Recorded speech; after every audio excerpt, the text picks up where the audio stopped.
Hello, hello, hello. How's everybody today? Hope everybody's having a wonderful Monday. Just give a couple of minutes and get stuff plugged up, clock and all that set, and go. I had to have a clock. If I don't have a clock, man, y'all think I'd be long-winded. I don't know what time it is, boy. I just keep going and going. I'm like, oh, it couldn't have been on the 30 minutes. Nah, bro, it's been like 3 hours. So let me get this set and get my charger set up, and we're going to get this party started.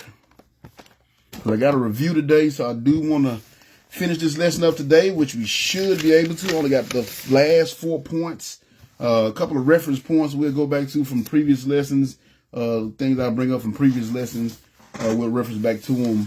But for the most part today, we just finish up these last points, and we'll move on to the next chapter.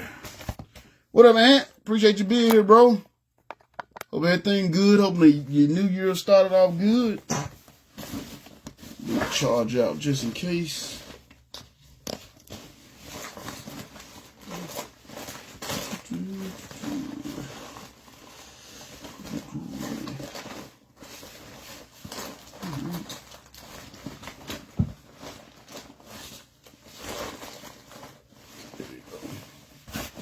Just in case. Hope everything's good, man. Tell Nikki and everybody I said hello down that way in the Ville.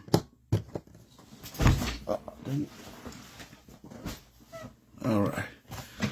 So that's it, man. Like I said, I got a review I'm going to do, and I want to go ahead and get this lesson finished tonight.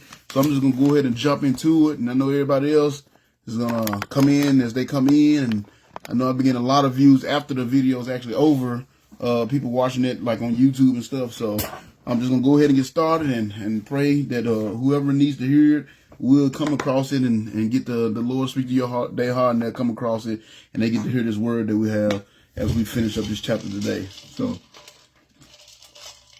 with that being said, how's everybody doing today? I'm Brother John Stewart of the Lost Sheep Ministries on behalf of River Lake Baptist Church, sponsored by River Lake Baptist Church. And I'm here to bring y'all, actually, sorry about that, to conclude a lesson that I've been doing for the last 3 weeks, man. All these lessons is so weird, because I think I've said this before. Y'all heard me say it before. You know, I read Samuel many times, and I just never really just, it's one thing to read the Bible, it's another thing when you're teaching it. You kind of get a little deeper into it and extract some meanings out of these phrases and what these phrases are saying in relation to what's going on. And it's so deep. Like each chapter, if y'all notice, just about every chapter, we've spent at least 2 or 3 weeks in it, which is a blessing of the Spirit is opening it up to me. And I'm sharing it with y'all. But man, it's been insane. But I hope y'all have been enjoying it. But more than enjoying it, I hope y'all are being helped by it. I know I always say enjoy it because I do want y'all to enjoy it. That's kind of my ministry. I don't want you to feel like, oh man, I might as well just go to church and get this. I want you to enjoy it. I hope I'm bringing it in a way that's enjoyable enough for you that you'll soak it in. Because I find out when you enjoy stuff a little bit more, you'll soak it up. You know, that's why I try to tell jokes every now and again. But I do hope y'all enjoying this. But again, Brother John, on behalf of Lost Sheep Ministry, River Lake, sponsored by River Lake Baptist Church, we bring out a lesson tonight. So we're going to, it's the conclusion of the lesson we've been doing for the last few weeks. It's been choices. We've been there for the last 3 weeks, and this is going to be part number 4, but it's going to be the conclusion. And basically what I've been talking about, how important it is to have wisdom in the decision that you make every day. You know, and I kind of talked about in the intro that we make decisions every single day. You know, from the moment you wake up in the morning, you open your eyes in the morning, and until you go to bed that night, close your eyes and to go back to bed that night or later on in the day, or you might take a nap or whatever. But the whole time you're up, you're awake, and you're functioning, you're making decisions. And those decisions can sometimes be big decisions, sometimes be little decisions. And then sometimes they can seem like little decisions, but they end up being big decisions. And sometimes they can seem like they're being big decisions, they end up being little decisions. That's why it's important to have wisdom in all decisions. And that's what we've been looking at over the last few weeks, just the importance of having wisdom. We've seen how our decisions affect everybody else around us. We've seen how our decisions put us in certain places we don't want to be. And we also seen how our decision can put us in the place we do want to be. But our decisions are important. Every decision we make, every choice we make is important. And that's why it's important to have wisdom so you can make these decisions the right way and get exactly where God wants you to be. So all together over the last 4 weeks, I've tried to cover this. We've ended up with 14 points in all over this lesson, over these last few weeks. So 17 altogether. And so far I've covered 13. And the game plan is to cover the last 4 tonight. And we'll finish this up and go into our next lesson, the next chapter, which will bring forth our next lesson. So for just a quick review, since it's the conclusion, I do want to go through all the points, just refresh them, not to re-preach them. I'm just going to go back through them real quick and just as a review before we finish it up and conclude this lesson. And that way, if somebody might just be catching this last part and then catch the rest of them, and they'll know what they missed out on, and hopefully they'll have the want to in their heart to go back and watch the other one. So the first point, and this lesson is coming out of 1 Samuel chapter 8. If you got your Bibles and you're trying to follow along, or you wonder where I'm teaching from the book of 1 Samuel, and we're in chapter 8. And the situation we're dealing with is, if you know your Bible, you know your history, you know the Lord brought the Israelites up out of Egypt. He was always their king. He was always their God. He's always put godly men in charge of them to guide them in the direction they need to be, to bring them his commands, to teach them his judgments and things of that nature. He's always had a godly person to do it. And up to this point, it's been successful. And the only times that they've been in bad situations was when they stopped listening to those godly men or they turned away from the Lord. So now they're at a point where they want to completely turn away, and they've seen this. This stuff has been happening over a period of hundreds of years. So they've seen these things, and now, even though they've seen these things, they've seen how bad their life can go when they turn away from the Lord. They're actually making a choice to turn completely away from the Lord. And instead of having the Lord being their king and their God, they want a worldly king or a God, so to speak. So that's where we're at in the situation. So again, we're in 1 Samuel chapter 8. These first 13 points are just going to be reviewed, so I'm going to go through them pretty quickly, and then we're going to get into the last 4. So number 1, to start the very first lesson, I covered the first 4 points. So number 1 from the first lesson was you have to choose your leaders wisely. Again, we talked about how we look at our society today, we look at our country and how it used to be so great. And, they even got the slogan, make it great again, because we really have fallen off. And it's because we constantly put the wrong people in the White House. We constantly put the wrong people in the Senate and the Congress and all the people that make the laws. We're constantly choosing the wrong authority in our lives. We're choosing our leaders wisely, and they're leading us down a path to destruction.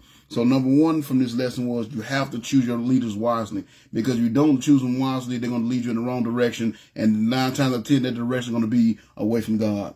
So number 2 from the first lesson was you have to choose to accept or reject the wisdom you've received. Now we saw when Samuel chose his boys to be the leaders of Israel after him. But the reason, like I said, the only reason why he did it because they were his sons. I don't know what criteria he used, but I know one of them was the fact that they was his sons and he was passing his legacy along. But I don't know if he was just ignorant to the way they were, or maybe they got the office and then got corrupted. But for whatever reason, he chose his sons, and they end up being a bad decision because the sons going to end up making the people want to choose to turn away from God because of the way they were behaving. So then that's why number 2 was you have to choose to accept or reject the wisdom you receive. And like I said, we know Samuel was a faithful man of God. Matter of fact, he's the first faithful man of God they've had in probably 100, 200 years. So we know he's taught his boys what he was supposed to, and that's probably why he chose them, because he knew he raised them right. He taught them the commandment. He taught them how to be faithful to the Lord, but they chose to reject that wisdom their father gave them. And because they reject that wisdom their father gave them, they're going to end up lead Israel away from the Lord. And I kind of gave you some examples of me learning to listen to my elders when I was younger. That's how I'm in the position I am now. I had a success that I have now because I learned to listen to elders when I was a young person. And I also talking about my boys, gave examples of my boys struggling in the first couple of years of their adult life because they didn't want to listen to the things that I had taught them. So again, number 2, you have to choose to accept or reject the wisdom that you receive. Number 3 from the first lesson was you have to choose what's going to take priority in your life, the things of God or the things of this world. And we saw the reason why the boys were so, the reason why they wasn't effective in their job because they liked money. They chose money, so they perverted justice. They took bribes and things like that and perverted justice because they wanted money. So it shows you, if you really into the things of this world, then you're not going to have time for the things of God. And if you're into the things of God, 9 times out of 10, you're not going to have time for the things of this world. Now, yeah, you might dibble and dabble in the word here and there. I know this weekend, I went to the Monster Jam down in Nashville. First time I've been in there in 30 years, and it just had the perfect opportunity. Tickets wasn't too bad. So I took my family out, and we enjoyed it, and we don't get to do stuff like that often. So every once in a while, yeah, you can get out, but if you going to, all the time, you got season tickets at the Titan game, and you don't miss a home game, then that's a whole nother thing. You choosing the things of the world instead of the things of God. So you have to choose what's going to take priority in your life. There's so many times when I talk to people about their relationship with God or why they don't go to church, 9 times 10, because I work a lot, or I'm doing other things. They got other things that they do on Sundays instead of going to church. So again, number 3, you have to choose what's going to take priority in your life. And then number 4, which was the last point from the part 1. If you've never watched part 1, the last point that I covered in number 4 was you have to choose righteousness. And we saw again with the boys, they accepted bribes and they perverted justice. You have to choose righteousness. Our nature, our human nature is for us to be selfish. It's for us to do what's best for us. It's for us to do what we want to do. So to be righteous is a lot of work. You have to make decisions to be a righteous person. You have to make a decision that you're going to do the things that the Lord wants you to do. That's a decision you have to make every day. So again, you have to choose righteousness. It's not going to happen. There's some action. There's some things you're going to have to do. Some of the decisions you're going to have to make, some action you're going to have to take if you really want to be a righteous person. Not that you're righteous above everybody else and better than everybody else, but righteous in the sense that you do what the Lord, do the things the Lord has instructed. Not that you don't make mistakes, but you do the things that the Lord has instructed you, and you do your best to live your life to help and think about and care for others. So that was the first 4 points that I covered in the first lesson, part 1. So again, if you didn't see that and you want to get into the details and the things that I went over in that lesson, go back in 3 weeks and watch the video from that lesson. That was back in, I guess, mid-December. So then part 2, I actually covered 5 points in part 2.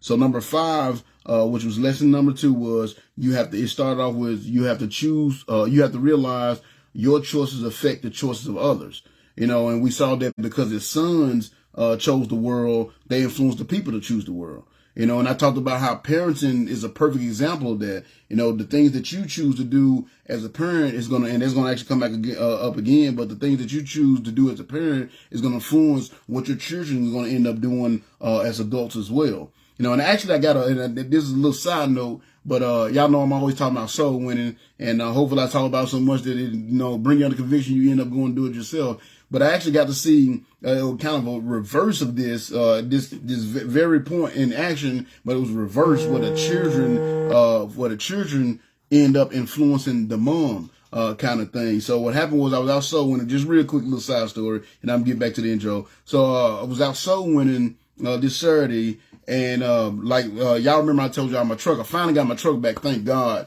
last Thursday. So I'm out back into my regular groove. So I finally got my main vehicle back because my other 2 vehicles, they were just kind of like round town vehicles. So anyway, so when my vehicle went down, my transmission went out of my vehicle, I was on my way to Jackson because it hit me a few weeks ago. Because I travel. When I go soul winning, I try not, because I stay in a small town, so I try not to just go in this little small town talking to the same people over and over. So I travel, and I usually travel anywhere between 40 minutes and an hour. But I realized that I'm only like an hour and 15 minutes away from Jackson. So it's about 20 minutes more than I normally would travel. But I thought about I've never been soul winning in the projects in Jackson. So then when I was about 7 weeks ago, I was on my way down there, and that's when my transmission went out of my truck.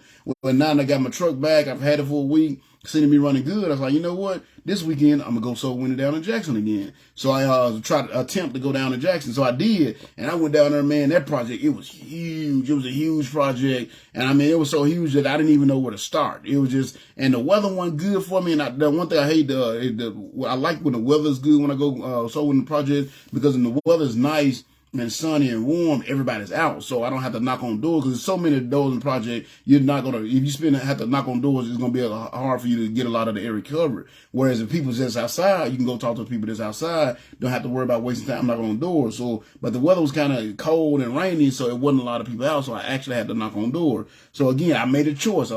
First of all, I made the choice to go out warning, which is one of our points that's going to come up, to go warn people about dying unsaved. and I went out to the project. So I knocked on a few doors. Didn't have a couple of young lady said she wasn't saved, but she was giving a lead, so she didn't have time to hear it. So I just gave her a track. So it was about the say fourth or fifth door I knocked on. Some young people came to the door. I say some teenagers, about 14 to 15, came to the door. And whenever kids come to the door, I always ask them, hey, is one of your parents here? You know, just the way this world is, I try not to deal with kids and no adults around kind of thing. I don't want nobody saying nothing that'll mess up my ministry. So they were like, yeah, my mom was upstairs kind of thing. I was like, well, could you ask her to come downstairs? So while we waiting for the mom to come downstairs, I was talking to them. It was, like I said, they about 14, 15. I said, well, I'm from the church, you know, and out talking to people about church. You guys kind of going to church. And the young men, it was two young men, they're like, no. I said, well, y'all look like y'all about that age. I said, have you ever thought about, you know, salvation? What's going to happen to you when you pass, you know, go through that door called death? You know, do you know for sure if you're going to go to hell or go to heaven or, you know, or what? And they was just basically like, one guy said kind of, sort of, yeah. And the other guy said no. So I said, okay. So by the time I'm going through this, the mom, she comes downstairs, she shows up, and I get to talk to her, and I gave her one of my tracks. Said, well, mom, I'm just talking to your boys. One of them said that they're not saved, and the other one said he's not 100% sure. And I asked her about her. I said, are you saved? And she said she wasn't saved neither. So I'm like, well, you know, with all, I said, I know this kind of unexpected, but if y'all give me a couple of minutes, I wouldn't mind going over the gospel with you. So the mom, she was like, no, I can't really do it right now. I'm getting ready to go to work. So I really ain't got the time right now. I said, well, that's fine. You know, you got the my card. That's fine. I said, but I tell you what, while you getting ready, would you mind if I go over with your boys? You know, and I asked the boy, I said, well, I tell you what, boys, your mom get there. I said, your mom's got to get ready for work. I know it's going to probably take a few minutes. If y'all don't mind, while she's getting ready to go to work, would y'all don't mind if I share it with y'all? And the boys kind of looked at each other. They were like, you know, sure. And then I asked the mom, I said, well, mom, would you mind if I share it with her? Would I mind if I come in? And she's like, sure. I'm like, okay. So I went in, she went upstairs to do, you know, get ready or whatever, and I stayed downstairs. And it was, so when I got in, it was more than just the boys there. It was like, you know, 3 other little younger kids as well.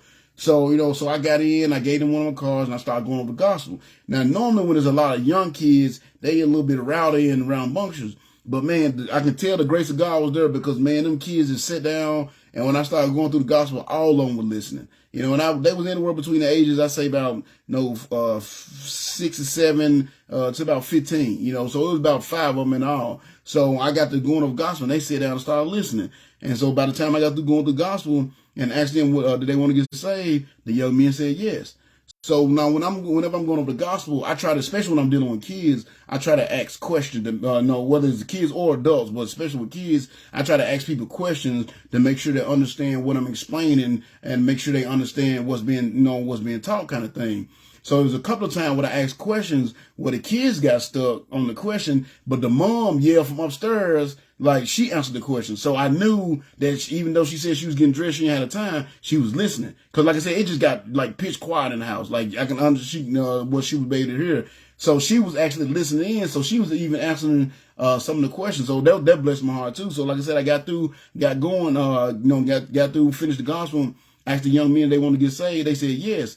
And then I said, Mom, I'm assuming you was listening because you were answering the questions. Did you make the decision? Would you like to get saved as well? She said, yes. So I said, well, come on down. You know, come on down and pray with your boys. So the mom came down, and her, the 2 boys, and all the other little kids as well, all 7, it was 7 in all, prayed and asked the Lord to save their soul. You see what I'm saying? So, because the boys decided, now the boys could have been like, nah, when they could have followed mom's example, and when mom said no, she didn't have time for it, they could have made the choice to say they didn't have time for it neither. But instead, they made the choice that we'll let you know, we don't mind. So because they made the choice, they mom ended up getting saved as well. So that was just a little side, but that was a blessing. But again, it shows you exactly what I'm talking about, these lessons, how important it is to make the right choices. Because in this situation, technically, mom made the bad choice because she really did have the time to listen because she ended up listening to it the whole time. You know what I'm saying? So mom, in this situation, mom didn't have the wisdom, the kids had the wisdom. But, you know, it don't always work out like that, but it did this time, and it worked out for the glory of God. So I'm just having God use me to do it.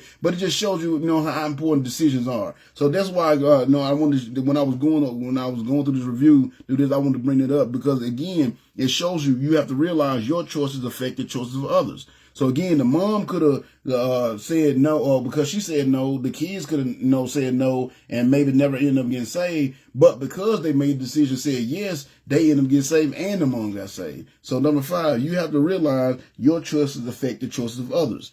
So number 6, I know there was a little tangent. I apologize, but I'm get back to it. I'm back on point now. So number 6 from lesson number 2 was you have to choose who will be the head of your life, God or the world. And then I had a side note there saying, stop letting the actions of others make that choice for you.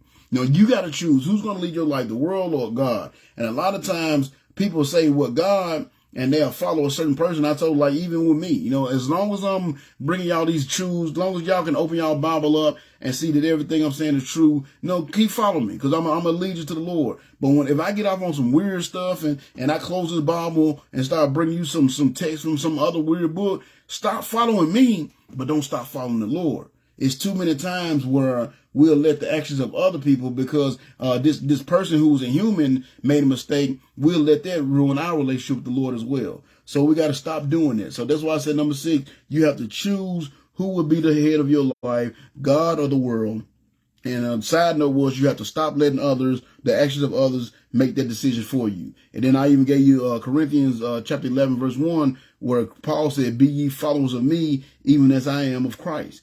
So as long as I'm following Christ, you follow me, because I'm going to lead you to Christ. But if I get on some other stuff, you don't stop following Christ. You just stop following me. All right. So number 7 from lesson number 2, you have to choose wisdom. You have to choose wisdom. We saw where when the people, how you doing, Miss Nikki? Glad you made it in here. Number 7, you have to choose wisdom. We saw her, and I'm just going through review from the previous lesson before we get into tonight. But for number 7, you have to choose wisdom. We saw where when the people came to Samuel, he was upset about it, but he didn't go talk to his friends. He went and talked to the Lord and asked the Lord, what should he do? And again, we all got people in our world, if we want something, we want to do something, we know we can go talk to a certain person and they're going to encourage us to do it. And we know we can go talk to another person, they're going to encourage us not to do it. And 9 times out of 10, that person that encourages us not to do is the one that's actually using the wisdom, especially if it's something bad. So again, you have to choose wisdom. If you truly want wisdom, then you have to go to godly people that believe in the Lord, people that really serve the Lord, because they're the only ones that's going to have wisdom, because wisdom comes from the Lord. So again, you have number 7 from the lesson number 2 was you have to choose wisdom. Number 8, Miss Paula, I'm glad you made it in here. I appreciate you being there. I saw you popped up. Definitely praying for you. And actually, there's going to be a point that's coming up later on tonight, but hopefully you'll be able to hang in. I know you're not feeling well, but I appreciate you being here. Number 8 from lesson number 2, you have to choose salvation.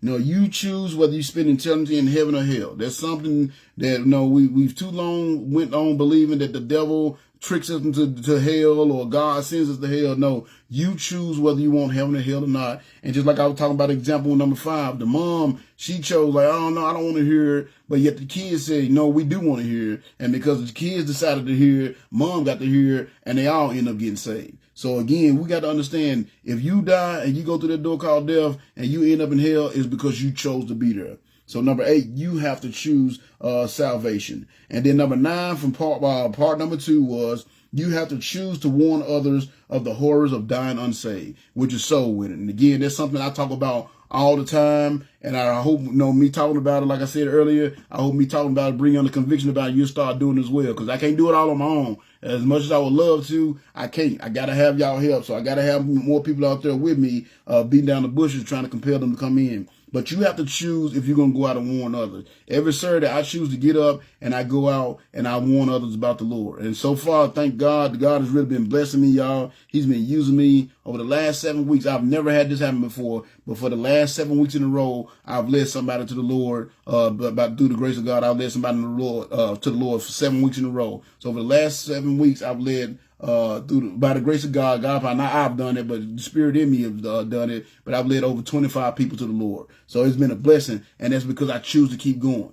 As long as I choose to go, the Lord can use me. If you don't choose to go, then He can't use you. The only ability that God lacks is availability. So again, you have to choose. And then I also talked about how it says over in Ezekiel chapter 3, verses 17 through 19, that if you see a man heading towards damnation, destruction, you don't warn him, then his blood will be required of you. So if you're a Christian and you accept Jesus Christ your Savior, and you know people that's unsaved and you're not warning them, there's going to be some answering you're going to have to do when you stand before the Lord. there's going to be some blood on your head because you saw them heading that direction and you didn't try to warn them. Now, if you warn them and they don't heed your warning, that's on them. But if you don't warn them and they go on, it says it's going to be required of you. So that was number 9, and that was the last point I covered in part number 2. And I know this is a little bit of a long review and a long introduction. And like I said, it's only because I'm going to finish this lesson up tonight. So I want you, if somebody might be, this is probably the first part they get to see, and I want them to understand what they missed out on the first 3 parts. So hopefully you'll, the Lord touch your heart, and you'll go back and you want to watch that. So for part 3, which is what I did last Monday, the first point for part 3 was number 10 was this. It says you have to choose between war and peace. So we saw where Samuel, the Lord told Samuel, hey, don't be upset. They're not rejecting you. They're rejecting me. He said, so, give them what they asked for. He said, but before you give it to them, warn them what's going to happen. What if they ask for this king, the kind of thing they're going to have to deal with. So Samuel started, going through and telling them what's going to happen. And one of the things he was saying that basically he's going to choose their kids for war, because when you have a king always want to build his territory. He always want to take over other kingdoms, so he's going to be going to war. So you have to choose between war and peace. You have to make the choice whether there's going to be peace and prosperity in your life or drama and chaos in your life. I gave y'all the verse of Philippians chapter 4, chapter 4, verse 6, where it talks about that peace that passes all understanding. And of course, that peace comes through having a relationship with Jesus Christ. And I just talked about how most of the things that we see going on in our world, we see because of people making bad choices. Racism, wars, killings, rapes, the overall degradation of our society was all examples that I use because we choose to turn our way from Jesus. And I talked about how if you got bad people in your world, that's bad influence in your life, is because you're choosing to allow them to stay there. And if you're in a bad relationship, you're choosing to stay in that bad relationship. And I kind of poke fun of my brother a little bit because he's always choosing conflict. He just got to have drama in his life. But again, these are choices that you have to make. So number 11 from the lesson from last week was your decision influenced the lot and life of future generations. And we saw where part of their warning was that Samuel told them, like, if you choose this king, he's going to take your kids, he's going to make them be soldiers, but some of them are basically going to be slaves. He said he's going to take your sons, and some of them are going to be commanders of the army, but some of them are going to be slaves, forced to make his weapons. He said he's going to take your daughters, and they're going to be forced to cook and make perfumes and things of that nature. So the people, the parents, the leaders are the ones making this decision, but Samuel's warning them, like, yeah, if you make this decision, your kids are going to suffer. So you got to understand the way you live your life, the things you do, especially as a parent, you choose. If you choose to be a slave to sin, then 9 times out of 10, when your kids grow older, they're going to be a slave to the same sins that you was a slave to, whether it's drinking, drugs, smoking, promiscuity, I'm mispronouncing that,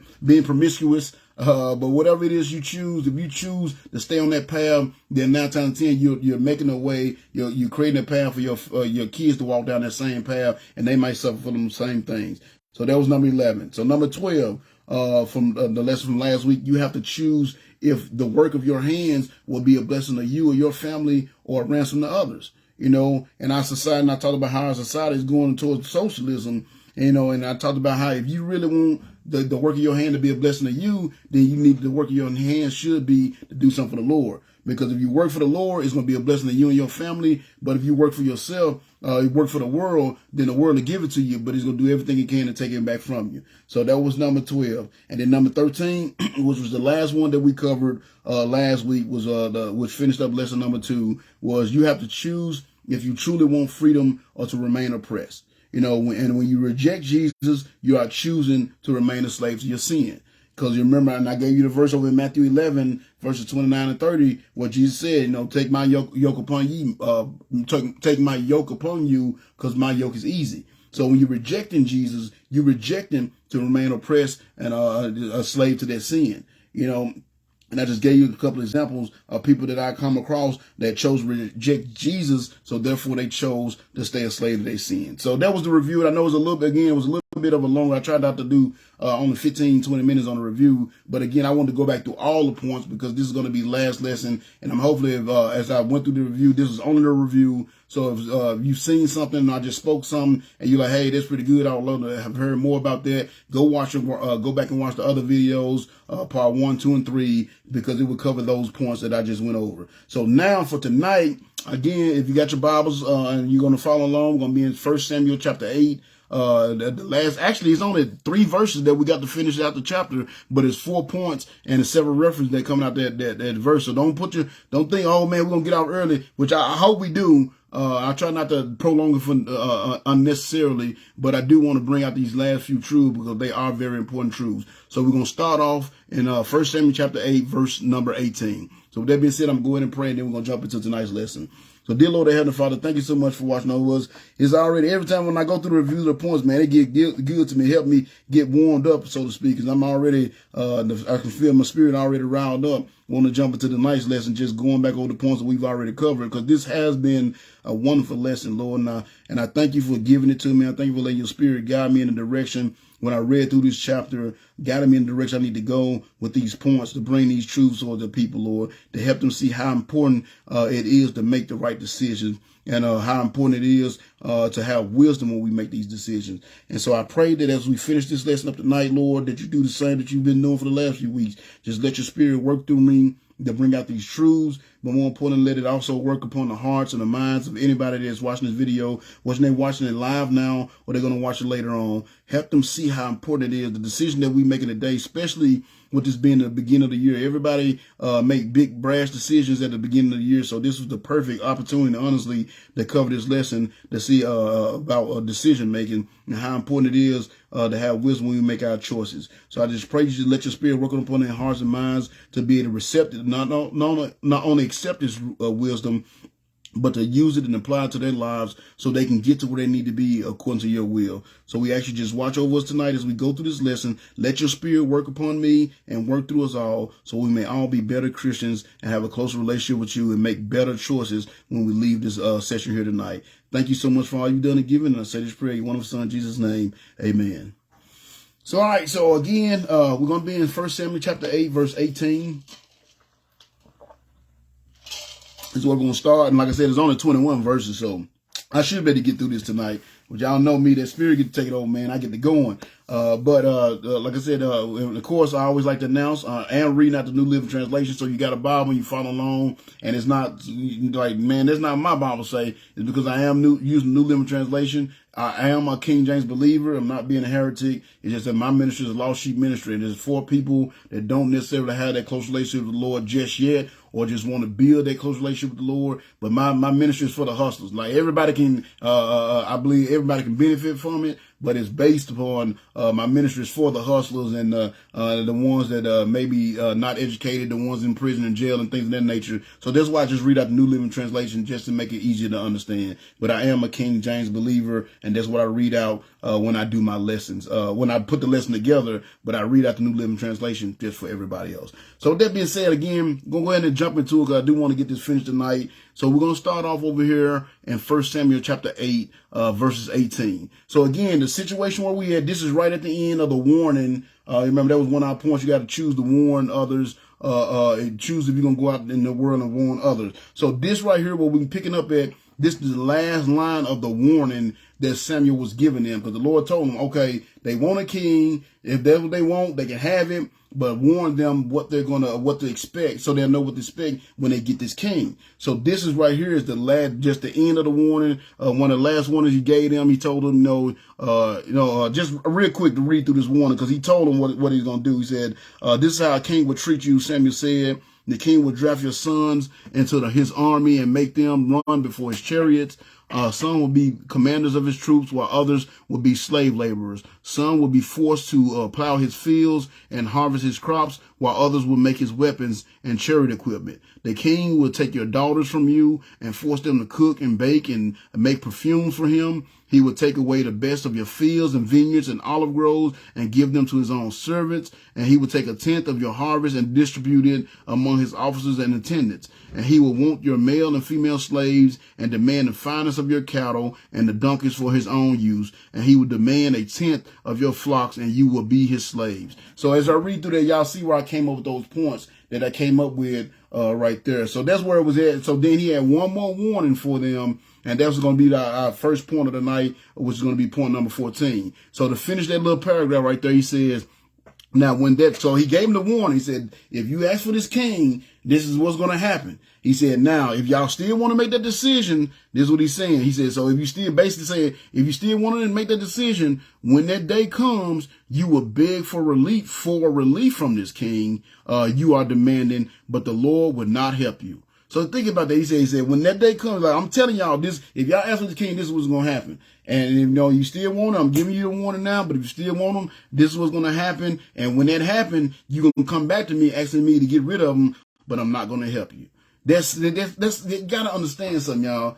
A lot of the times we ask God for things and we want things from God, and God don't give them to us, and we get upset, and we don't realize the blessing that God is really doing for us, because he didn't give us everything we requested. God is really blessing us. But number 14, that's a little side note, but number 14 is this. You have to choose if you want God's grace. That's number 14. That's something that we think that we don't have no control over. We think it's just God is just arbitrary up there picking who he want to give grace and who he don't want to give grace, which he does have control over it. But we have control over as well. We have some say so over it as well. We actually get to choose whether we want God's grace in our life or not. How's that? How do we get to choose? Because we have to choose if we want to have a close relationship with the Lord or not. Because if we have to choose if we're going to do the things it takes to have that close relationship with the Lord. And that's what you got to understand. See, they're choosing to turn their back on God. They're choosing to give up God's grace. That's why he said, now I'm telling you, if you ask for this, these things that I'm telling you is going to happen, it's going to happen. And when the day comes, I'm not going to help you. In other words, you're choosing to turn your back away from me. You're choosing to go away from the relationship that we have already established. So therefore, you're choosing not to live under my grace. So if you're choosing not to live under my grace, when the results of your choices come back, when the chickens come home to roost, then guess what? I'm not going to be able to take you out of it, because I'm telling you right now what's going to happen. So you got to make the choice if you still going to want to go down that road or not. And that's exactly what they're going to do. So when we choose to turn our back on God, we choose to get out of that, not be consistent in our relationship with the Lord, then we're choosing not to live by God's grace. See, when we choose not to obey God's commands, then guess what? We're choosing not to live by God's grace. So you have to choose that. Like I said, yes, God, some people, they do everything they're supposed to do for God, and it seems like bad stuff still happen to them, but at the same time, we choose whether we have God's grace or not. If y'all remember, from the story of Job, you remember from Job, if you go back to the beginning of Job, he says the devil came to God, and Job was living such a life. He had made so many good choices when it came to the things of God, that God was bragging on him. And God said, man, you seen, he asked the devil, what are you doing? All walking back and forth in the earth and looking and documenting everything, blah, blah, blah. He said, man, have you seen my servant Job? Man, he's a righteous man. His heart is righteous with me. He eschews evil. And I'm kind of paraphrasing, but basically he was just bragging on, like, man, he's a righteous dude. He hates evil. And everything. And what did the devil say? Yeah, because that hedge of protection around him. Look how protected he is. Look how much money and stuff he got. I guarantee you take that hedge of protection, let me touch him. I guarantee that he'll curse you to your face. So it shows you, why did Job, but if you really pay attention there, why did Job have to have that hedge of protection? Because he lived for the Lord. He made the choice. He said he eschewed evil. In other words, when bad things came along, when bad people came along, he didn't go in cahoots with them. When a situation came up for him to do the wrong thing, the right thing, he chose the right thing. So you got to understand, that's why he had to have a hedge of protection around him, because he had God's grace on him, because he made the right choices. He did the thing that God wanted him to do. How you doing, Miss Alicia? Glad you was able to make it in here tonight. So again, you have to understand, you choose whether you want God's grace on your life or not. You have God's grace, and you choose, you get God's grace by having a close and consistent relationship with him. And I've told y'all this a million times, and y'all already know what I'm going to say before I say it, probably, because I've said it enough. If you want to have that God's grace in your life, you want to have that close, consistent relationship with God in your life, 3 things you should be doing every day. I probably say it every single video, and I hope I keep saying it, because I want to program into your heart. I want to drill into your heart so you'll start doing these things. It's 3 things you got to do every day if you want that close relationship with the Lord. Read your Bible every day. pray every day, look for opportunity to tell people about the Lord every day. Soul winning. Those three, if you do those three things every single day, you will have that close relationship with the Lord, and you will have that grace of God in your life. But you got to choose that. You have to choose that. For instance, I had the situation, I was going to talk, that's why I said this was perfect for the new year, going over this lesson, because we had a situation come up last weekend. Y'all know New Year's fell on the New Year's was going to be on Sunday. So and then Saturday night, of course, New Year's Eve. So something that our church do is called, and I hope y'all churches do it as well. And if they do it, y'all need to participate. It's the best way to start the year. I've been doing it for the last, since we've been up here 9 years, I've been doing it for the last 9 years, how I've started my year every year. So what we have is called a night watch service. So what we do is we go to church the night before, on New Year's Eve, the night before New Year's, we go to church about 7 o'clock. And what we do, we have like a regular service, just like a little regular church service. Then after the church service, we'll go and have like dinner on the grounds, whatever people, it's like a potluck dinner, whatever people bring in. Then after the dinner, everybody getting all stuffed and fat. We go back over into the church and we play like little Bible games. The preacher, he have all kind of little questions, trying to guess who the characters in the Bible is. Just little Bible games, stuff like that. And then we'll do that for a little while. And then what he'll have is like a movie, like one of those religious like movies, like War Room, or one of those good Christian movies. And we'll watch that movie, and he'll time it, the church service and the dinner and the games, and the movie, and we'll have it timed up to where the movie ends right at 11:55, and then right at 11:55 we'll pass out communion, and at 12 o'clock when the New Year countdown, at 12 o'clock we take communion. So we start the year off and end the year and start the year off thinking about God. We've been doing that for the last 9 years, and I mean, like I said, it's the great way to start your year. If your church don't do it, come to my church. You know what I'm saying? Because we do it every single year, and I've been doing it, and you know what I'm saying, it's the best way to start my year. So anyway, so just like every year we have that. And my family, my kids know that's what we doing for New Year's. We're going to be, what up, LJ? Glad you're in here, bro. Appreciate you being here. It's encouragement. So my kids know every year that's what we're going to do. So now, when they was younger, they really didn't have a choice. But now my kids are getting grown. I got 26-year-old, 21-year-old, and 20-year-old. So they're grown now. So they can make the choice. Now they have to have the option of whether they want to go or not, because it's not the regular church service. It's actually an extracurricular thing. So they got a choice to make. So again, this is how I start my year off. They know this is how I start my year off. And I've been trying to get into wisdom, like, sons, if y'all really want to be successful, you have a close relationship with God. What's the best way to start off the year? Then, thinking about the Lord, end the year and start off the year thinking about the Lord. So this past Saturday came up. And my two boys, I saw them getting dressed. I'm like, oh, okay, they're going to go with us. Well, guess what? They were getting dressed because they were about to go out to Nashville. They about to go down to Nashville and be a part of all the foolishness that goes on down there. So my one son, he like, man, I'm going. And then my other son, because I saw him dressed like, and he looked a little fancier than he would look for church. And that was I was like, what's the? I said, you looking all nice and spiffy. Like, what you get? Y'all getting ready for church? Yeah, oh no, we going down to Nashville. And and I can't beat them over the head with it. And I wasn't upset, but I was just so disappointed. Like, man, what more can I do to show y'all what you need to be doing, how important this is?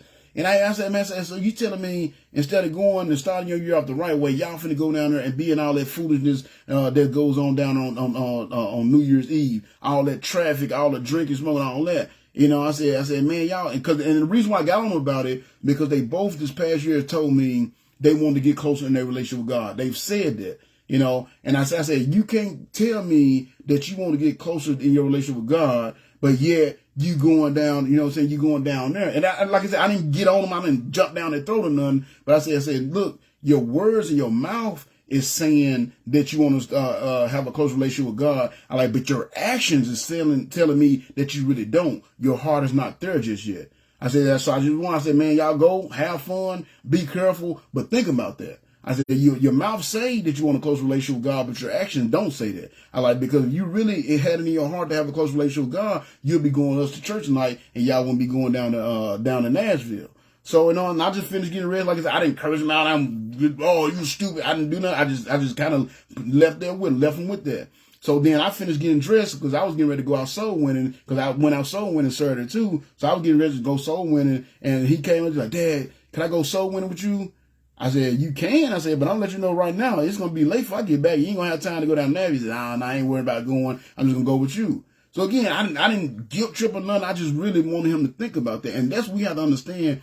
If we want that close relationship with God, man, we got to choose to have that close relationship with God. When you got opportunities to hear the word of God, you got the opportunity to be somewhere where you know the word of God is being preached, then you should be there. And if it's hard for you to make that choice to be in church or get into your Bible and reading your Bible and praying out, if it's hard for you to make that choice between doing that or going off and doing something fun or something for the world, then guess what? Your heart is not there just yet. And I just want you to realize that. That don't mean you're a bad person. It don't mean you're going to hell or nothing like that. You just got to realize that your heart is not, your action, even though your mouth is saying, yeah, I want a close relationship with the Lord, your actions is not saying that. Your action would be, if I got the opportunity to go do something with God, I'm going to go do this opportunity with God, especially if you know the things you're going, because they were going to party. So you already know what's going to be there, drinking, smoking, women and all that. So again, their actions. And all I did was make them aware. I said, son, your mouth is telling me you want a close relationship with the Lord, but your actions is not saying that.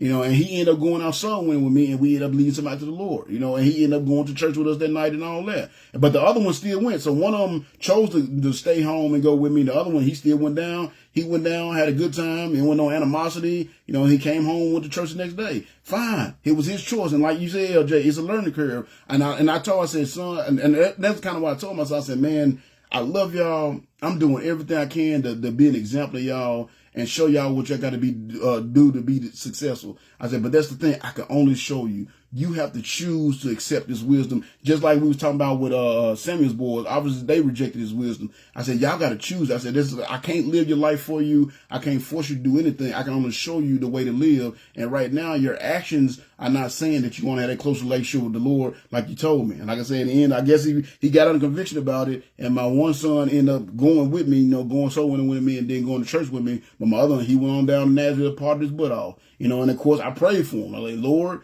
please keep him safe. I know he about to go down there and be in there and all that foolishness, but just, keep your hand upon him, keep him safe and bring him back home. And like I said, he made it back home the next day. He didn't make it to church the next morning. Obviously, he missed the Sunday morning church, but he did go to church Sunday night and Wednesday night. That's all I can ask for. You know what I'm saying? So, but again, though, you got to understand that. But what I was trying to show the point of that was if you got the opportunity to go to church, start your year off the right way, but yet you decide to go down and go party down in Nashville, then you're not choosing to be under God's grace. You see what I'm saying? You're not choosing to have that close relationship with the Lord. So therefore, you got to choose God's grace. God is going to give his grace to who he's going to give his grace to. He's going to give his mercy to who he's going to give his mercy to. But you can't have a say so. You know what I'm saying? God is not going to not give you grace, especially when you're doing the things, you're obeying his command.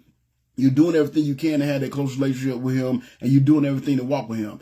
I'm telling you, if you're doing that, if you're doing those three things I talked about earlier, reading your Bible, praying, soul winning, you're going to have God's grace in your life. And you're going to be able to see it. It ain't going to even you're not going to even have to guess. You're going to be able to see it, and you're going to be like, man, I can't tell you how many days I just be like, man, God is so good.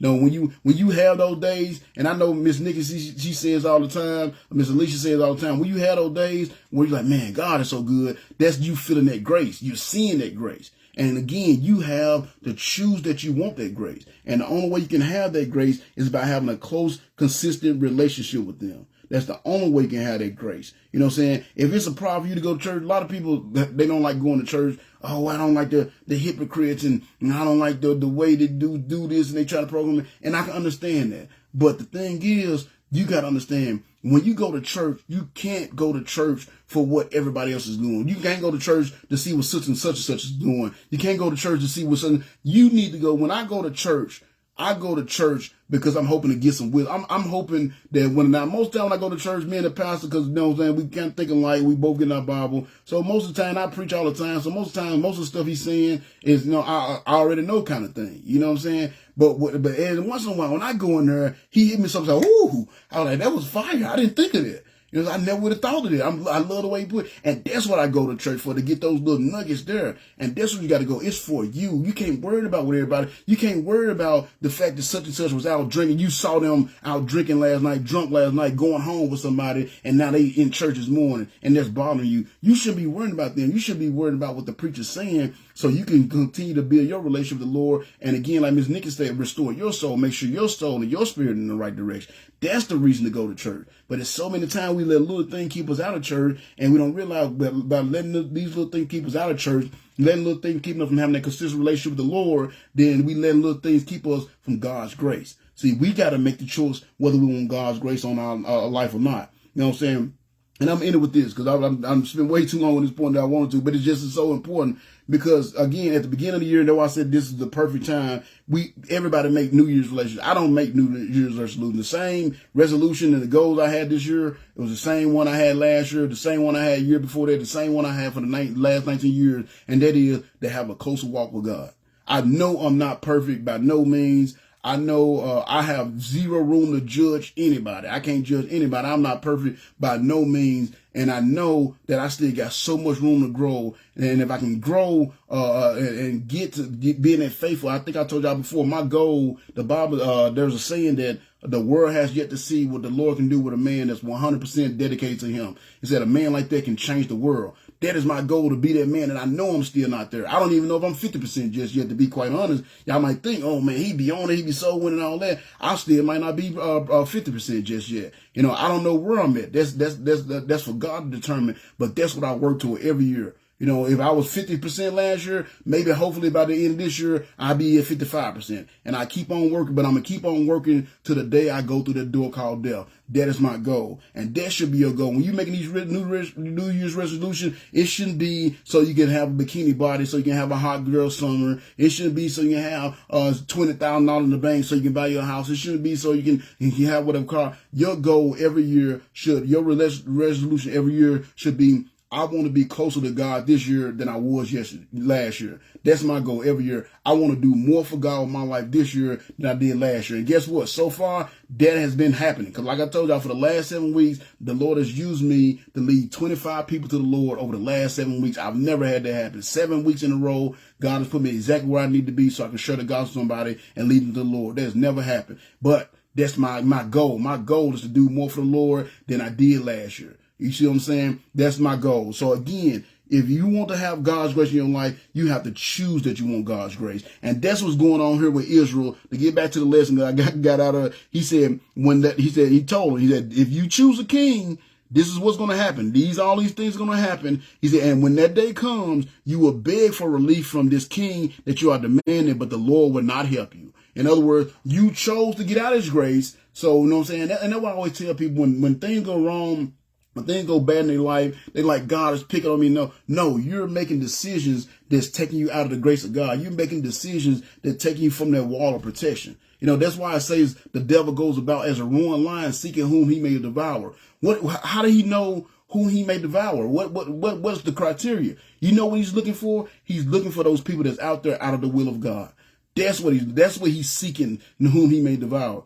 That's why when God asked him, oh, you see my servant Job? Yeah, I seen Job. And I've been trying to get at Job, but I can't touch him because you got this wall of protection around him. No, take your wall of protection from around him and let me get at him. I bet he cursed to your face. See, he couldn't touch Job because Job was under God's grace. And Job was under God's grace because he chose to be under God's grace, because he chose to, in an evil world, the things that was going on around him, he chose to be a righteous man. He even prayed for his kids. Like, man, he said, Lord, I'm making a sacrifice just in case my kids have made a bad decision. I'm praying for them. That's the kind of thing that Job, and because of that, Job had the wall of protection, and the devil had to go get special permission to touch Job. You see what I'm saying? So that's what you got to understand. If you really want God's grace in your life, you have to choose to have God's grace in your life. In other words, you have to choose to have a close relationship with the Lord. You have to choose to have a consistent walk with the Lord. You have to choose to do the things the Lord will have you to do and follow God's will. If you do those things, you will have God's grace in your life. And that's basically what Samuel's telling them. If y'all choose this king, you're choosing to come from under the grace of God, and bad stuff is going to start happening to you. And when that bad stuff starts happening to you, don't come running back to God because you rejected his grace. He's giving you this warning, but you're rejecting his grace.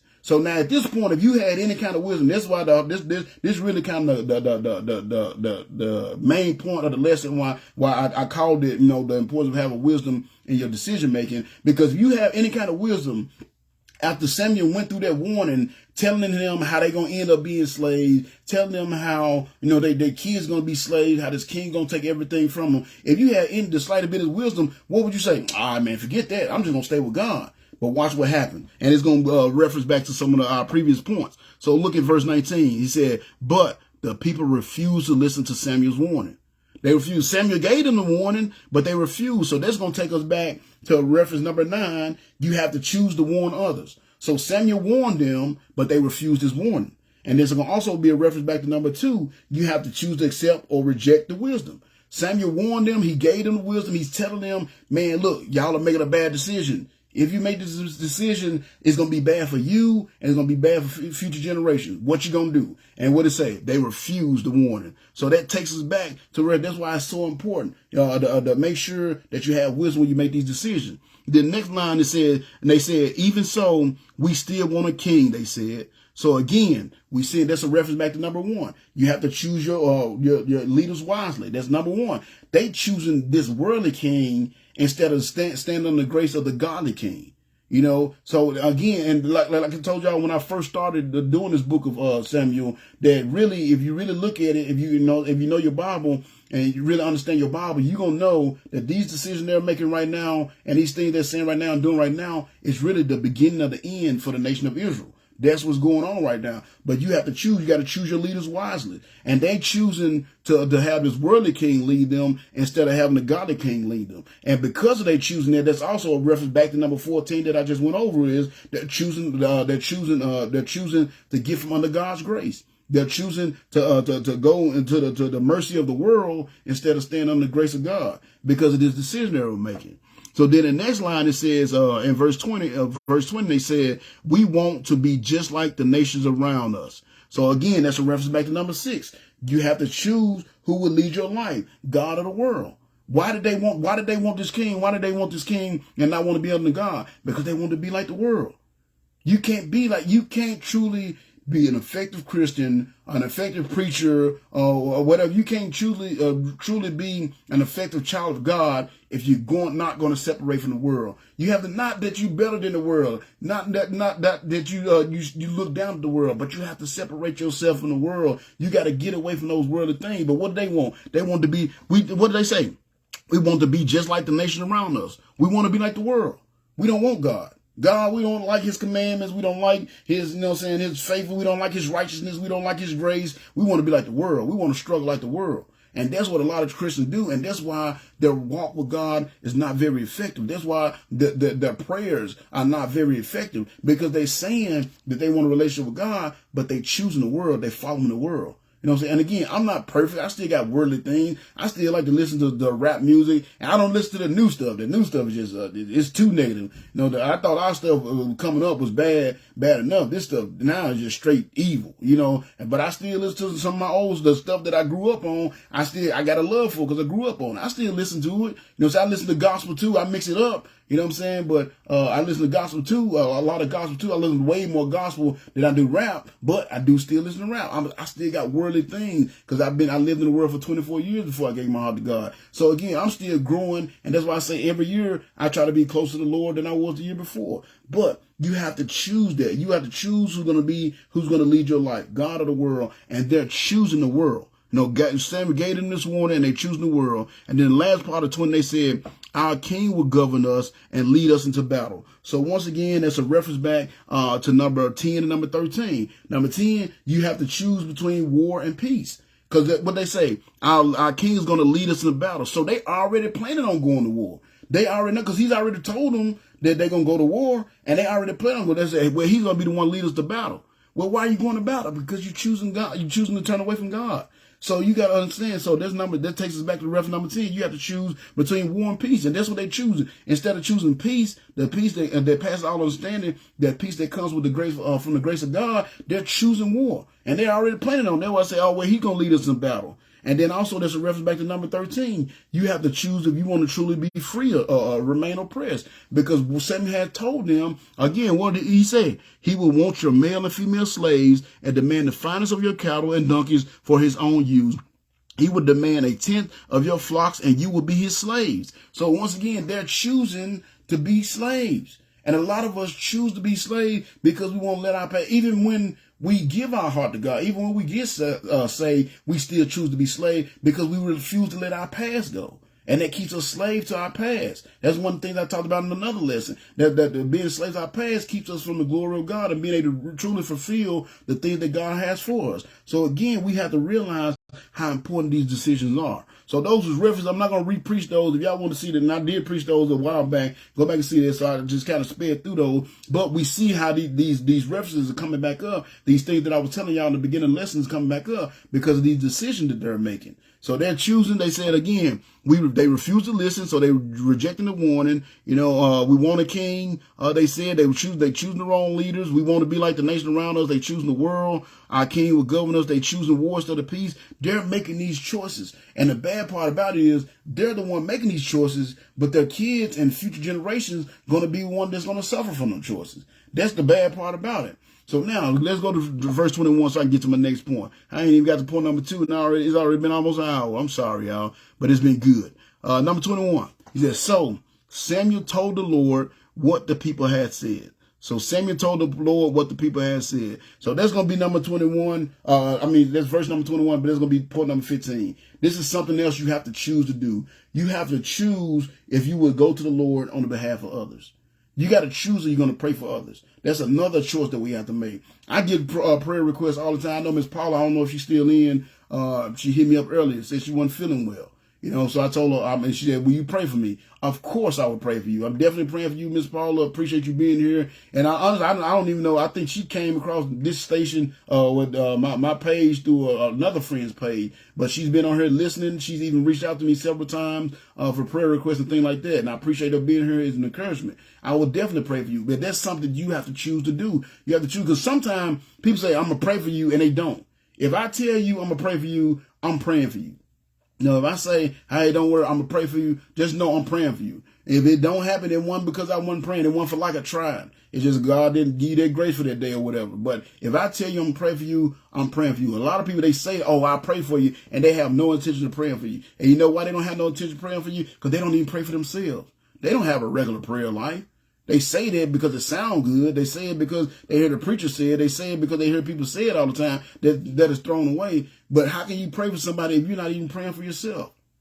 And that's a choice that you have to make every day. Like I told you, that's one of the choices you have to make if you want to get God's grace in your life. You got to choose to have a regular prayer life when you pray. I have a regular prayer life. I pray 4 or 5 times a day. I have a day during the week. And I'm not just saying this to brag. I'm just saying it because I can only tell y'all about myself. I have a 1 day a week where I fast and pray.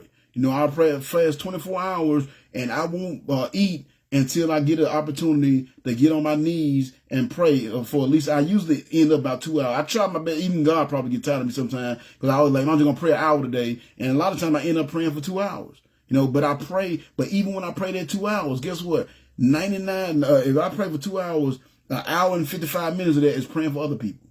Because some of y'all, we don't understand. Everybody always say, man, I'm praying to God and he's not listening. I'm praying to God and he's not answering my prayer. Why my prayer getting answered? I'm going to tell you how to get your prayers answered. And it actually relates to this point. Praying for others is how you get your prayers answered. That's the key to get you. If you, every time you go to God, you praying for, oh, Lord, give me this. Lord, give me that. Give me this. Give me that. God, he come begging again. I got certain people that I've met in the ministry. Only time I see them is when they want something.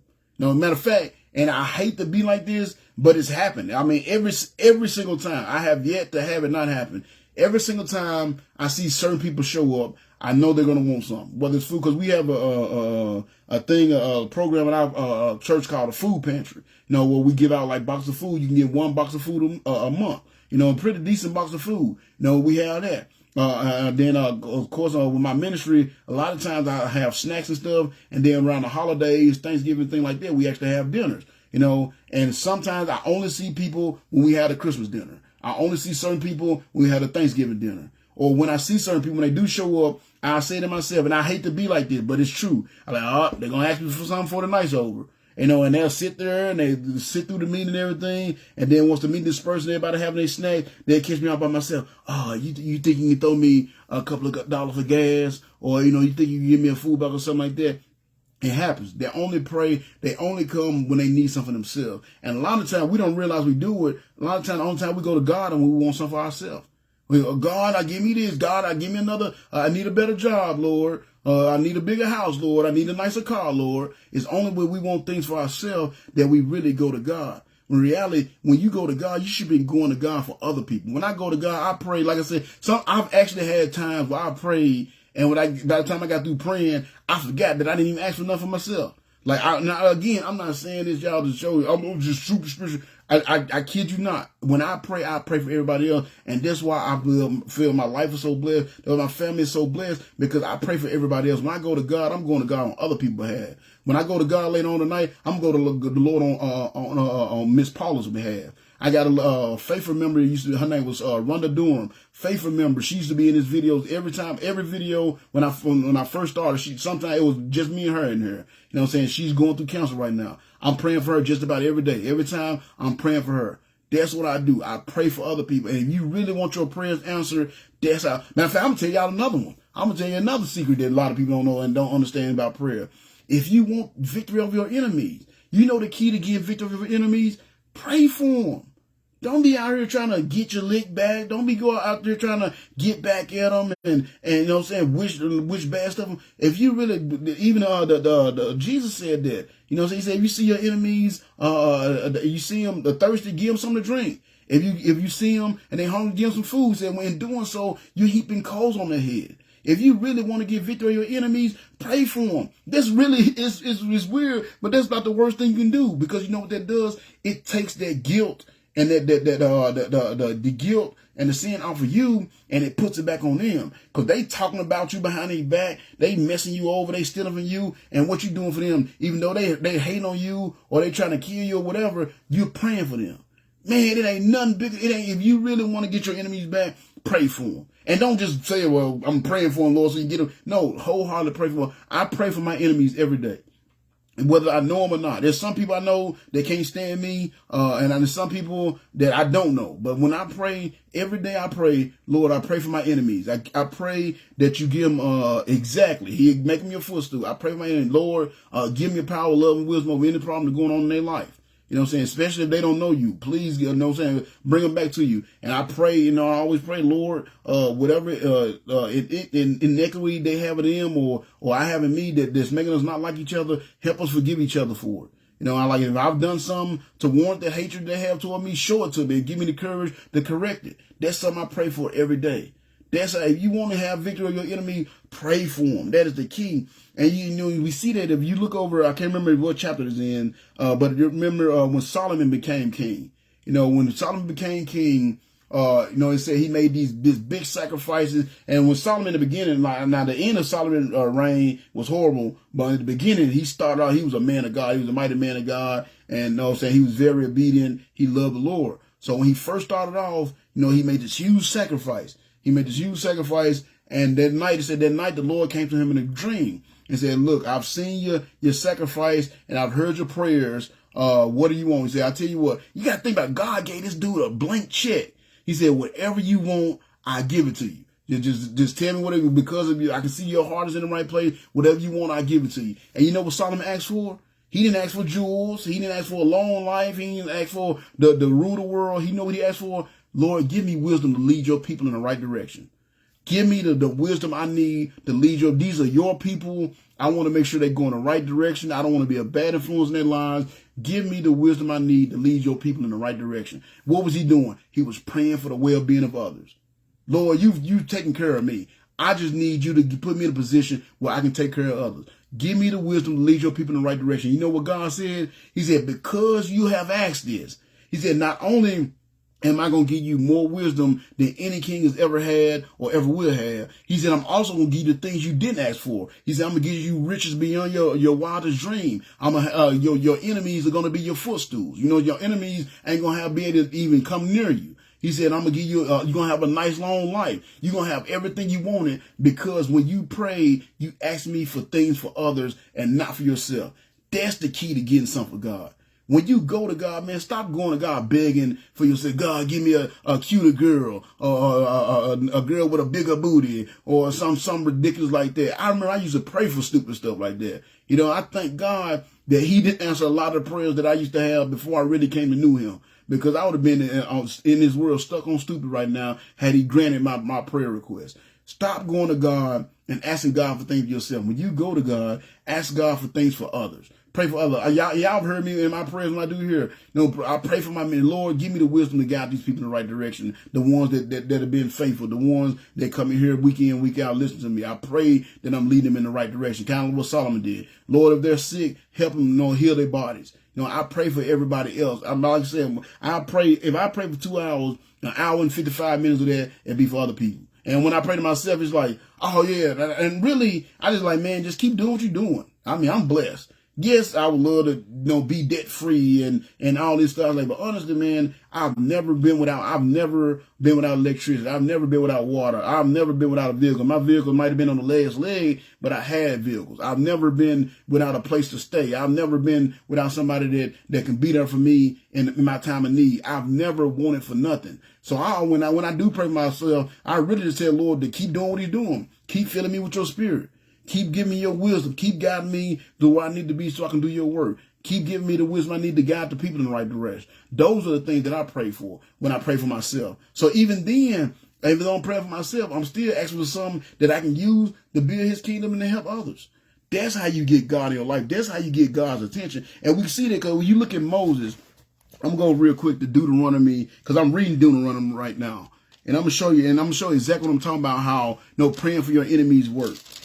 So y'all know, if you read your Bible, which I hope y'all do, I hope y'all not sitting here listening to me run my mouth and you still ain't reading your Bible. But, Moses was the leader of Israel. And soon he brought them out of every other chapter, they was complaining against him or something. They was in a situation they didn't have no water. They started talking bad about Moses. They was in a situation where they had no food. They started talking bad about Moses. They tried to, a couple of times they plotted on stoning him to death. A couple of times they was going to make themselves a new leader and go back to Egypt. I mean, they was always plotting against Moses. And this situation over in Deuteronomy chapter 9, verses 11 through 29, was the same situation. It says, I'm going to read this real quick. It says, at the end of 40 days and 40 nights, the Lord handed me because y'all remember he went up there on the tablet, on the mountain for 40 days, 40 nights when he got the 10 Commandments. And he said, at the end of 40 days and 40 nights, the Lord handed me the 2 stone tablets with the covenant inscribed on them. Then the Lord said to me, go down immediately because the people you led out of Egypt have become corrupt. They have already turned from the way and commanded them, the way I commanded them to live, and have cast an idol for themselves from gold. And remember, they made the golden calf. So then the Lord said to me, I have been watching this people, and they are extremely stubborn. Leave me alone so I may destroy them and erase their name from under heaven. And get this, because this is what he's telling them. This is why I show you, this is the importance of it. He said, leave me alone so I may destroy them and erase their name from under heaven. Then I will make a mighty nation of your descendants, a nation larger and more powerful than they are. So he was basically saying, look, I just get rid of them and I give it all. You'll be able to get all the glory. It'll be your descendants that'll be this great nation, that'll be my people, that'll be representative of me. That's what he told Moses. So he's like, man, look, forget them. I'm just going to do it to you. Now, most of us are selfish nation. Like, I bet. Forget them. They hard-headed anyway. I'm tired of them anyway. But what did Moses do? It says, so I came down from the fiery mountain, holding in my hands the 2 stone tablets of the covenant.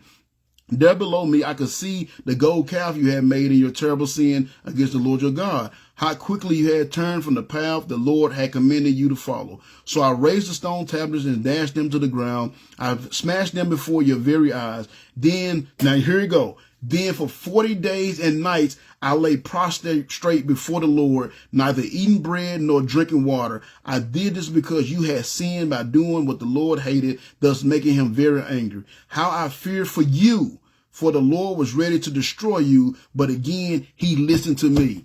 See, he saved them. Even though they was hating on him, they were doing the very thing. Every single time he turned his back, they was complaining about him, talking about him, wishing about him in their tents. And yet, when the Lord had the opportunity, he could have let the Lord destroy him. But what did he do? Not only did he pray for him, he went 40 days and 40 nights without eating, fasting, so the Lord would listen to him. You see what I'm saying? Praying for your enemies. And then what did it say? The Lord listened to me. Why? Because he didn't go for himself, because the Lord told him he was straight. The Lord said, hey, I'm just going to make a nation out of you. He didn't say, I'm finna kill you and all these people. He said, I'm finna kill all these people and make a nation out of you. But what he said, so he was straight, but they wasn't. And that's why he went to the Lord on their behalf, not on his behalf. He didn't go to the Lord to save his own, but he went to the Lord to save the butt of his people. And then what did it say? The Lord listened. I won't read all of it, but my time's creeping by. I ain't going to read all of it. But I mean, then later on, it says the same thing. It was another situation that happened. They did some things. The Lord said, man, you know what? I'm finna destroy him. Same thing. He fasted and he prayed and he went to the Lord and the Lord saved him. And then there was another situation where his brother and his sister, because Aaron was the first high priest or whatever. And so Aaron was basically, it was Moses, then Aaron, then their sister Miriam. She was like a prophet, all church people. So, it got to a point where Aaron and his brother Aaron and Miriam, his sister Miriam, start hating on him. Why he getting all the power? Why he the man of God? Why he get to talk to God? Did God not choose us too? You know what I'm saying? And they even went to confront him. Why you taking it all the credit on yourself? Is God not working through us? And guess what happened? Right at that moment, bam, the Lord struck Miriam with leprosy. Now, I don't know if y'all know, because I don't know how familiar you use the Bible, but leprosy was basically like a contagious skin disease where basically your body just rotted. Your body just rotted till you die. You like rotted to death. And it was once you had it, it was no cure for it. It's like the AIDS of that day, but worse, because you just rotted, your body just rotted to it was nothing. You know what I'm saying? And then eventually you die and you basically rotted to death. So when they came complaining to Moses, it said the Lord struck him with Miriam with leprosy. And guess what happened? Guess what Moses did? He didn't say, look at you, look, that's what you get. You know what he did? He fell down before the Lord and prayed for her.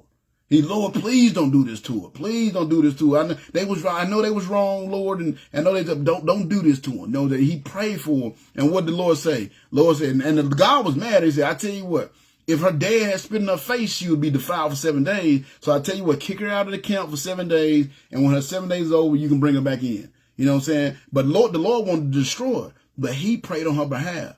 And it said the Lord listened. So the Lord, she still had to stay at the camp for 7 days, but staying at the camp for 7 days was way better than having to live the rest of your life with leprosy and just rotting basically to death. See, so that's why Moses was called the man of God. Excuse me, y'all. That's why he was the friend of God, because he prayed all the time. He prayed for his people, and he didn't just pray for himself, because I know I'm always talking about praying all the time, but I've never really told y'all what to pray for. And it's not to pray all the time, begging God all the time to give you stuff. You should be praying all the time for when I pray for this nation.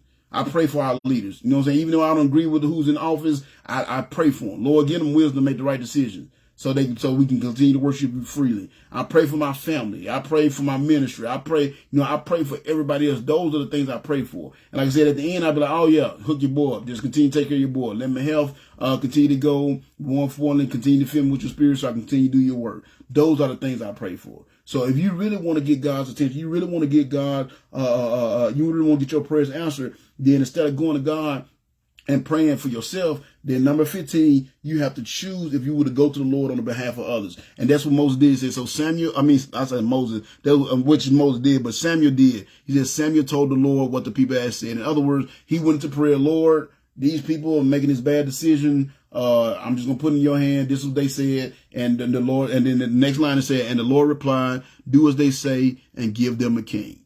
So number 15, you have to choose if you would go to the Lord on the behalf of others. Don't always go to God begging for stuff for yourself. You need to go to God asking for stuff for others. And you'll see the more you pray for others, the more the Lord will work in your life and give you the things that you have desired as well. So that was number 15. So the next line he said, so Samuel told the Lord what the people had said, and the Lord replied, do as they say and give them a king. So number 16 is this.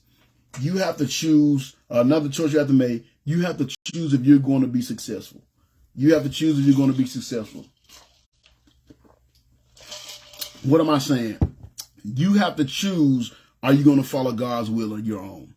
Because you know what he said? He said, and the Lord replied, do as they say and give them a king. that indicates that that's not what he wanted for them. That wasn't his will for them. It wasn't his will for them to have a worldly king. It was in his will for him to always be their God. It was in his will for them to always be their king. You got to understand something. And this is something I didn't get. As much as they complained about the Lord, as many times they were like, oh, forget this God stuff. We're going to make our own and go back to Egypt. If you know your Bible, again, I hope y'all get in the Bible. When he led them out of Egypt, when they was in the desert, even in the 40 years in the wilderness, he led them. There was a cloud that followed them. And they said this cloud was a pillar of fire during the night to keep them warm. And it was I guess a cloud of coolness during the day to keep them cool during the day because they was out in the desert. So they physically saw the Lord, and yet they still whine and complain and, you know what I'm saying, and try to turn their hearts back to Egypt because it was more comfortable what they was used to. You see what I'm saying? So that always bothers me. Like, how could they do that? But that's because they wanted to be like everybody else. That's because they wanted to be like the world. And that's because they didn't have that close relation with the Lord. They didn't really love the Lord like they mouth. They actually showed that they really love the Lord like they mouth said they did. So you got to understand, you have to choose if you're going to be successful. And the only way to be successful is being in the will of God. Matter of fact, this is actually perfect. I didn't realize it because I actually finished writing this lesson up last week. So I was already thinking, I knew I was going, because this was already written, because like I said, I just didn't get to finish these points of last week. So I was already this week, instead, because normally I spend some time on Mondays, put my lesson together. So since this was already written, I started thinking about the lesson I'm going to do next week. And the lesson I'm going to do next week is actually kind of surrounded by this point. So this point will come up again, because if you look at chapter 9, the lesson for next week, the title next week is going to be success. See, hold on. I think I had it earlier. Success and the will of God. You can't have one without the other. That's going to be the next, the title of next week's lesson. Success and the will of God. You can't have one without the other. And I'm excited about it because this is one thing I've always talked about, the will of God. That's what got me to where I'm here. As a matter of fact, I wrote a song called God's Will, which is what led me being called to the Lord to preach. But success and the will of God. And what I mean by that is the only way you're going to truly be successful in this world is if you're in the will of God. See, and I'm getting ahead of my lesson next week, but like I said, I'm bringing it up again. But you got to understand, we look at success differently from the way God looks at success. And that's what we got to do. We got to start looking at success the way God looks at success. See, we look at success, we see success as, oh, I got this huge house. You know, I got 4 or 5 cars in the driveway. I got, this beautiful girl on my arm and I can hook up with any girl I want. I got all these worldly things. Let me put my phone just said, hey, you talking too much, I'm about to die. Let me put my charge in 1 second. There we go. Y'all ain't gonna get rid of me that easy.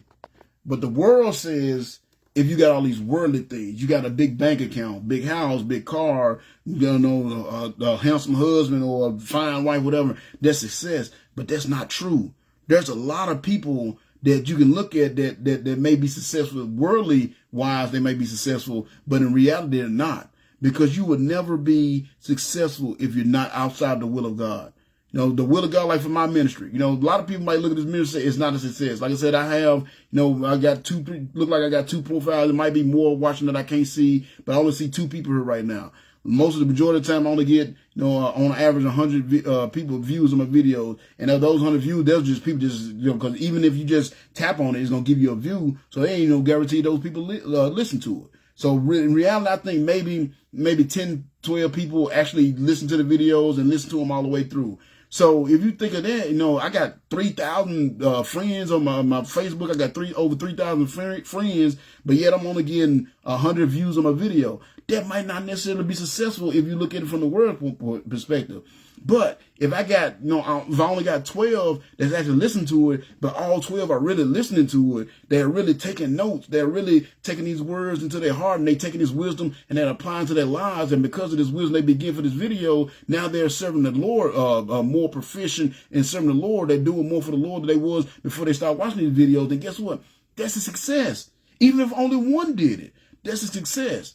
That by the grace of God, over the last 7 years, I've led almost 500 people to the Lord. But even if it's only been one person I've led to the Lord, guess what? This is success.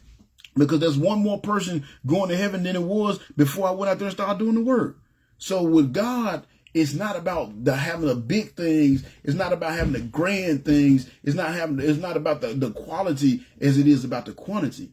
And this world versus on the, it's about the quality, not about the quantity. This world focuses on the quantity. You know, you might have a lot of something, but that don't mean you success. You look at Bill Gates, and yes, he got a lot of money, but if he don't know the Lord, then he's not successful. I don't care how much money he got.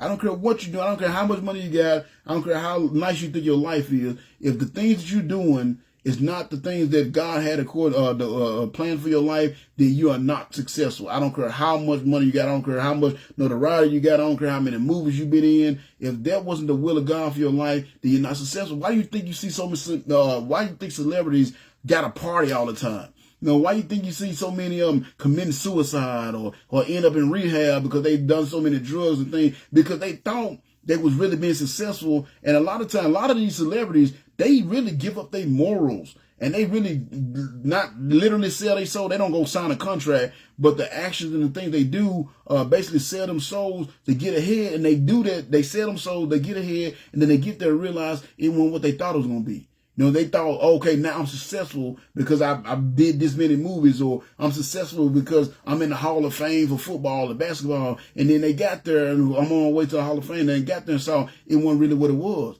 And they realized, they look back on their life and realize, man, I rejected everything God had for me, all the people God had for me to get to this place, and it wasn't even worth it. See, even though, yes, they may be on the way to the Hall of Fame, they may have all these movies, but they're still miserable because they wasn't in the will of God. That's where you're going to find success. If you want to be successful, then you have to be in the will of God. You have to choose if you're going to be successful. In other words, you have to choose if you're going to follow God's will. You know what I'm saying? You have to decide. Like for instance, when I first, and the thing, the hard part about it is, and the reason why it's so hard to do, the reason why a lot of times it's so hard to follow God's will, because 9 times out of 10, God's will is going to take you out of your comfort zone. He's going to have you doing things that you normally don't like to do. He's going to have you going places that you normally don't like to go. He's going to have you go to places that you don't want to be. And y'all have heard me tell the story before, but like I said, I can only use myself as an example. I think about when I first had to decide to move here. When I'm from Memphis, you know, y'all know my testimony. I'm from Memphis. So I've lived in cities, big cities my whole life. So I lived in Memphis, and then I moved to Nashville to go to college, so which is another big city, getting bigger now, but another big city. And then when I moved to Nashville, I went to a smaller city, but still a big city. I lived in Murfreesboro. So I've always lived in big cities. Before I moved here, I had absolutely zero experience in small towns. The only experience I had in small towns is when we played football and we would have to go place, because I went to West Side, which was a small school in Memphis. So we used to have to play little small towns like this because of the size of our football team. And even then, I was scared to death because every time I saw one of them movies like Mississippi Burning and stuff like that, it was always in like little small hick towns. So I was definitely afraid of going to small town. And to show you how much of a sense of human God has, I live right between Memphis and Nashville in a town called Waverly. Now, when I was in college, you know, I would go back and forth in Memphis and Nashville all the time. Now, on the way down, me and my partner, we used to make this joke all the time. On the way down from Memphis or back to Nashville, either way, there's an exit called Bucksnort. And it's called Bucksnort exit. And me and my friend, like, man, we'll never, I don't care, like, we used to say, like, man, we had to get, like, gas or about to pee on ourselves or something. We would never stop at Bucksnort. That sounds racist. It sounds like, you know, they just hang folks there. We just know jokingly, but we all say that we never want to go to a place called Bucksnort. You know, and it was, again, a little small town called Bucksnort. I mean, it sounds scary. But guess where I stay at, y'all? I stay right off the Bucksnort exit. You know, that's how God, that's the sense of humor God. I stay, matter of fact, to get to my house, you have to get off on Bucksnort. Matter of fact, not only do I stay off the Bucksnort exit, you got to go like another 15, 20 miles into inland to get to where I'm at. That's how funny God is. There's something I said it ain't nowhere in the world I would never go to Bucksnort, go in Bucksnort. Well, guess what? I know Bucksnort pretty well right now because I use the route to Bucksnort to get to my house. That's how God works. So he put me somewhere that I never wanted to be, I never thought I would be. But when the opportunity came up, I had to follow God's will, and I never forget it because I told my son when the decision came up, because we were staying in Murfreesboro, and at the time my son, he was going to Oakland High School, And if you know anything about high school football, that's one of the biggest football programs in Tennessee, period. Like, I mean, they usually number 1, number 2 every year. I mean, that is the school before. Matter of fact, when most colleges come to recruit from Tennessee, that's one of the schools they go to. I remember being at games and Nick Saban himself was at the game. You know, back when Alabama was first, you know, really coming up and he was in his prime, which, I mean, Alabama's still a powerhouse, but I mean, that's how big the school was. So that's where we was at. And my son was playing football for this school. And this was his junior year. So he was going to start his next year, his senior year. So, you know, and that's exactly where he wanted to be. And next thing you know, I get this job in freaking Waverly, Tennessee, New Johnsonville, Tennessee. You know, and it was the second semester of his junior year when I got this job. And I never forget having a conversation with my son. We were talking about it. And, you know, I went on the interviews. I didn't know how it was going to work out. But the day when I decided, like, okay, I'm going to take this job, we had to sit the fella down and tell, like, man, we about to move into this little small town, because they didn't come up here, but I did. I was like, man, I'm gonna let you know, I saw more cows than people, no street lights, none of that. It ain't a city, it's the country, moving to the country.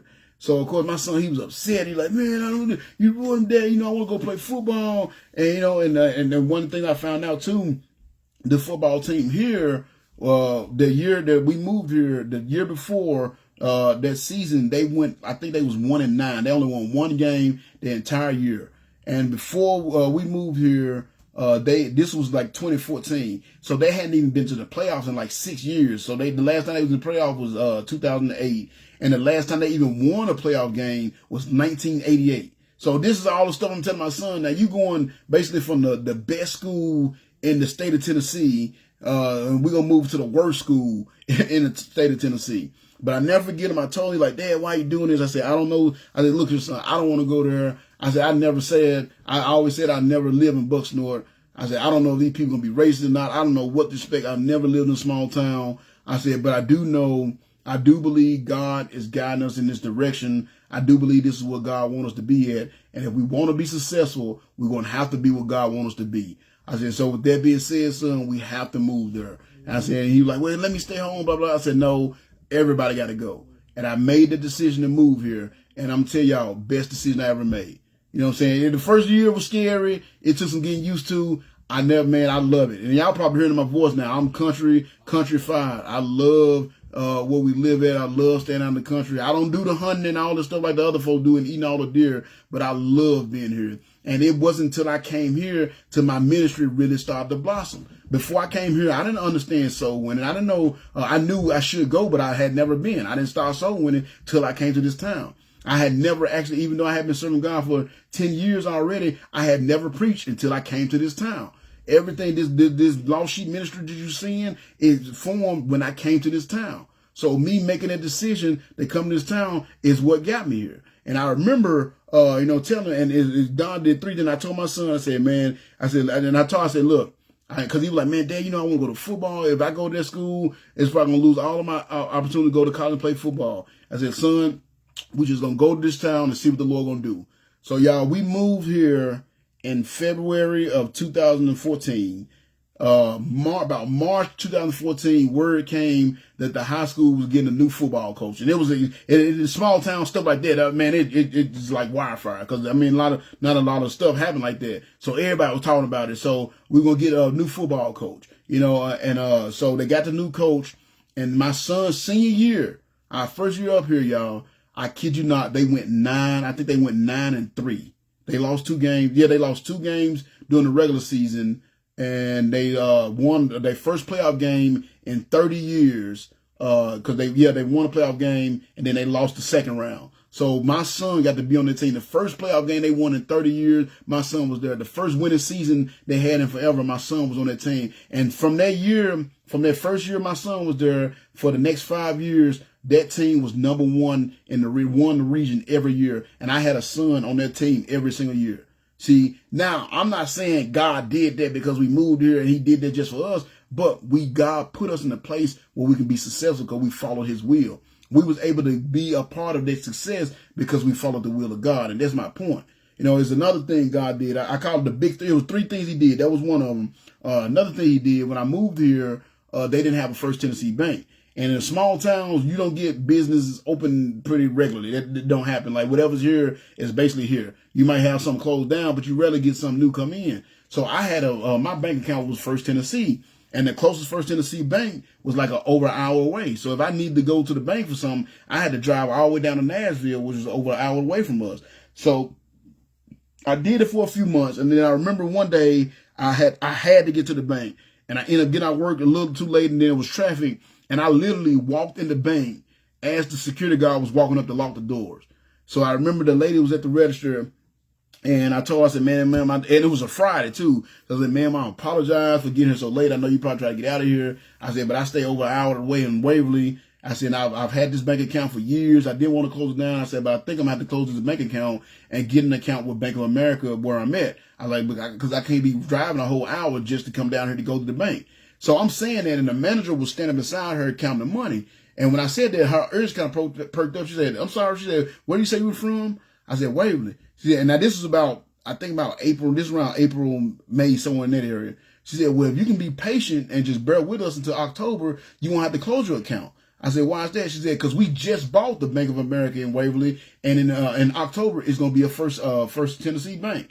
And I'll be doing y'all, let's see, that was October, so we moved in February, so about 8 months later, it was the First Tennessee Bank in Waverly, Tennessee. And again, never been one there before. You see what I'm saying? And again, I'm not saying God put the bank there just for me to take care of my banking needs, but he knew I needed the bank, and I followed his will, and he put me where I can be successful. And one other big thing that he did, the actual company I worked for, when I first started, it was called Rockwell Lithium. It's not called Albemarle, and it was a German-owned company. And I just know, if y'all know the Holocaust and all the things that the Germans did to the Jews, you know, with my relationship with the Lord, I'm like, man, Lord, is this something? I know at one point the Germans were the enemies of the Jews. Your enemy is that, you know, do I really want to go to a place and then work for a place where the people might be considered your enemy kind of thing? And I really, you know, had a burden about that. And I prayed on it, and Lord, like, go ahead, don't worry about it, I'll take care of it.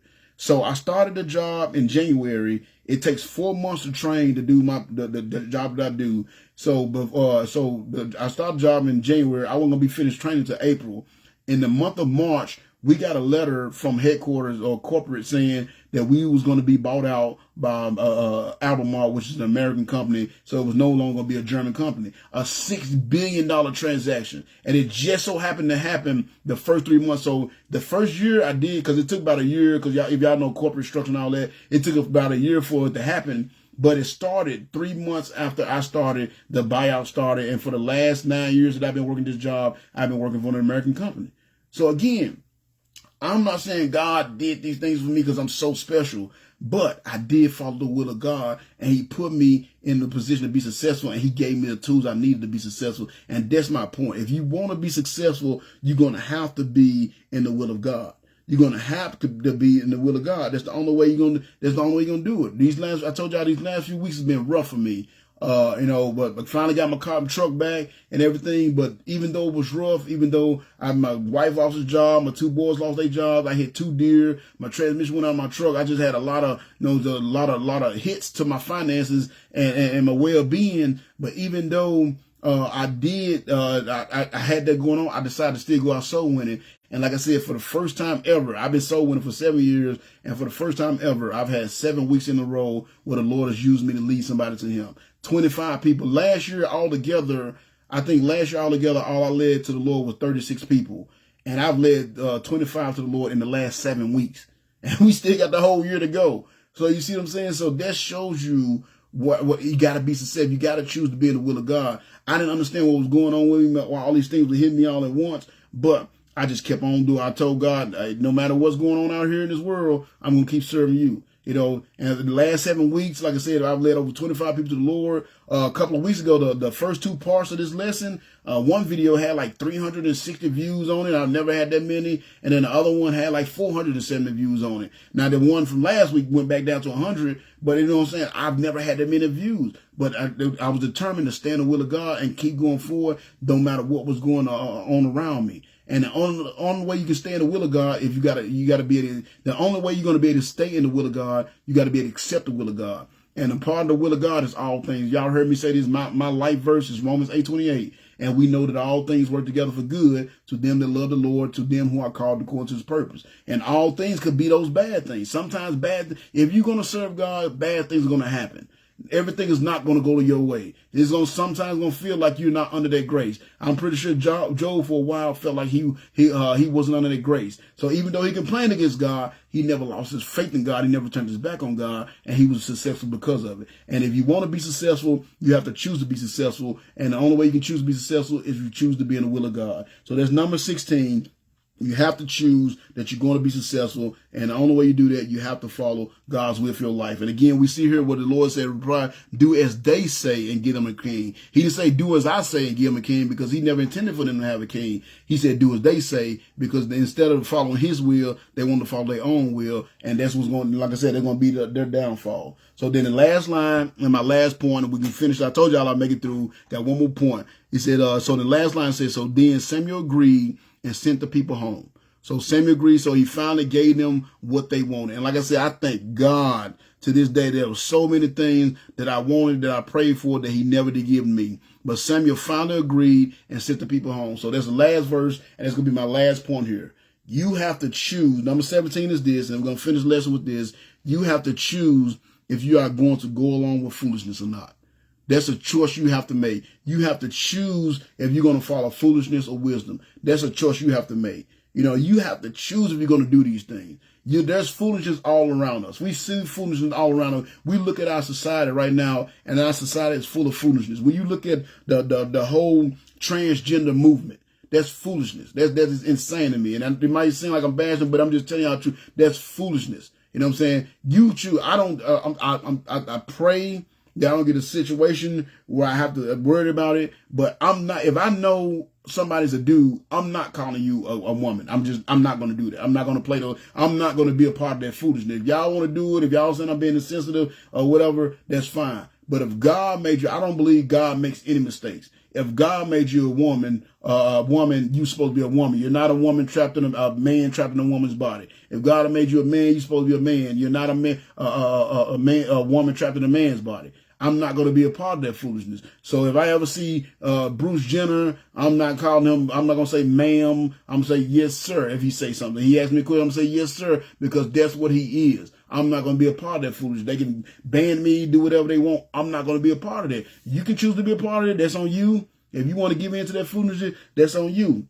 You know, joining two of the same sexes together and calling it marriage. I'm not going to be a part of that. That's just something I'm not going to do. If you want to do it, now I'm not going to bash gay couples. I'm not going to do that. I'm not going to perform no gay wedding. I'm not going to go to a gay wedding because that's not a wedding to me. That's not a marriage to me, because the Lord said a man and woman is supposed to be joined together. He didn't say a man and a man and a woman and a woman. If you want to be a part of it, that's fine.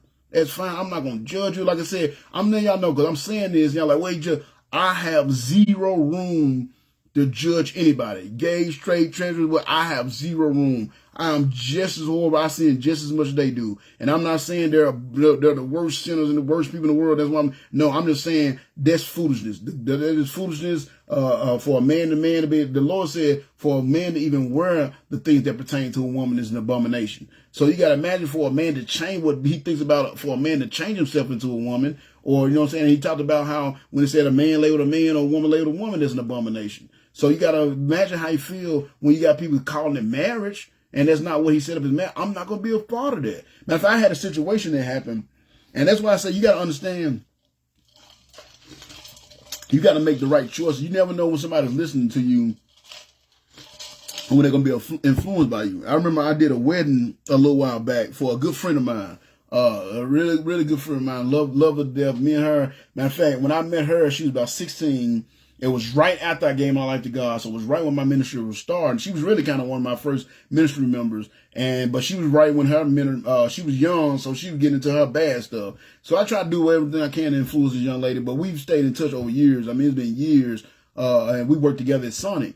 And so a little while ago, I mean, she had a rough life. She ended up getting on drugs real bad, going to rehab, going to jail for a while. I mean, she got rough, but the Lord got a hold of her heart finally about 2-3 years ago. Maybe even longer. I think it's about 3 years. Lord got a hold of her heart. She gave her life to God, straightened up. Now she's doing wonderful. Got her own, she does hair and cosmetics in the little area she stay in, got her own shop that she built on the back of her house, and she's married now. And I had the honor of doing the wedding, kind of thing. So me and her having a relationship that we had, and I mean, we going way back. I mean, I did the wedding, but I was cutting up, you know what I'm saying? But it was good. It was good, and everybody just loved it. So I remember, we was at the reception afterwards, and she had an aunt, I call her Aunt Nikki. I love Aunt Nikki to death. You know, I love Aunt Nikki to death. And Aunt Nikki came over. She's like, "Oh my gosh, you did such a great job on the wedding." She said, "I'm supposed to be getting married in a little bit. Within I'm engaged. I'm supposed to be getting married. Would you mind doing my wedding?" And I'm like, "Fine, no problem. Just let me know. We can arrange everything and everything." And it was there. So that was it. So then later on, she came back over. Aunt Nikki came back again. She said, "Oh, I got another question. I got another. I can't remember. She was related to something about her family. She said they want to get married." He said, "Would you mind doing their wedding?" I said, "Fine." She said, "But I'm going to let you know," she said, "they're a gay couple. Like, it's two women." I said, "Ooh." I'm sorry. I said, and I didn't say it like, "Oh, I said, "I'm sorry, nigga." I said, I can't do that. I'm sorry. Like, two straight people, a man and woman, just like the Lord said, I can do that. I said, but I can't marry two men or two women together. I said, I don't believe in that at all. You know what I'm saying? I said, that's not how God intended. I can't be a part of that. I said, I'm sorry.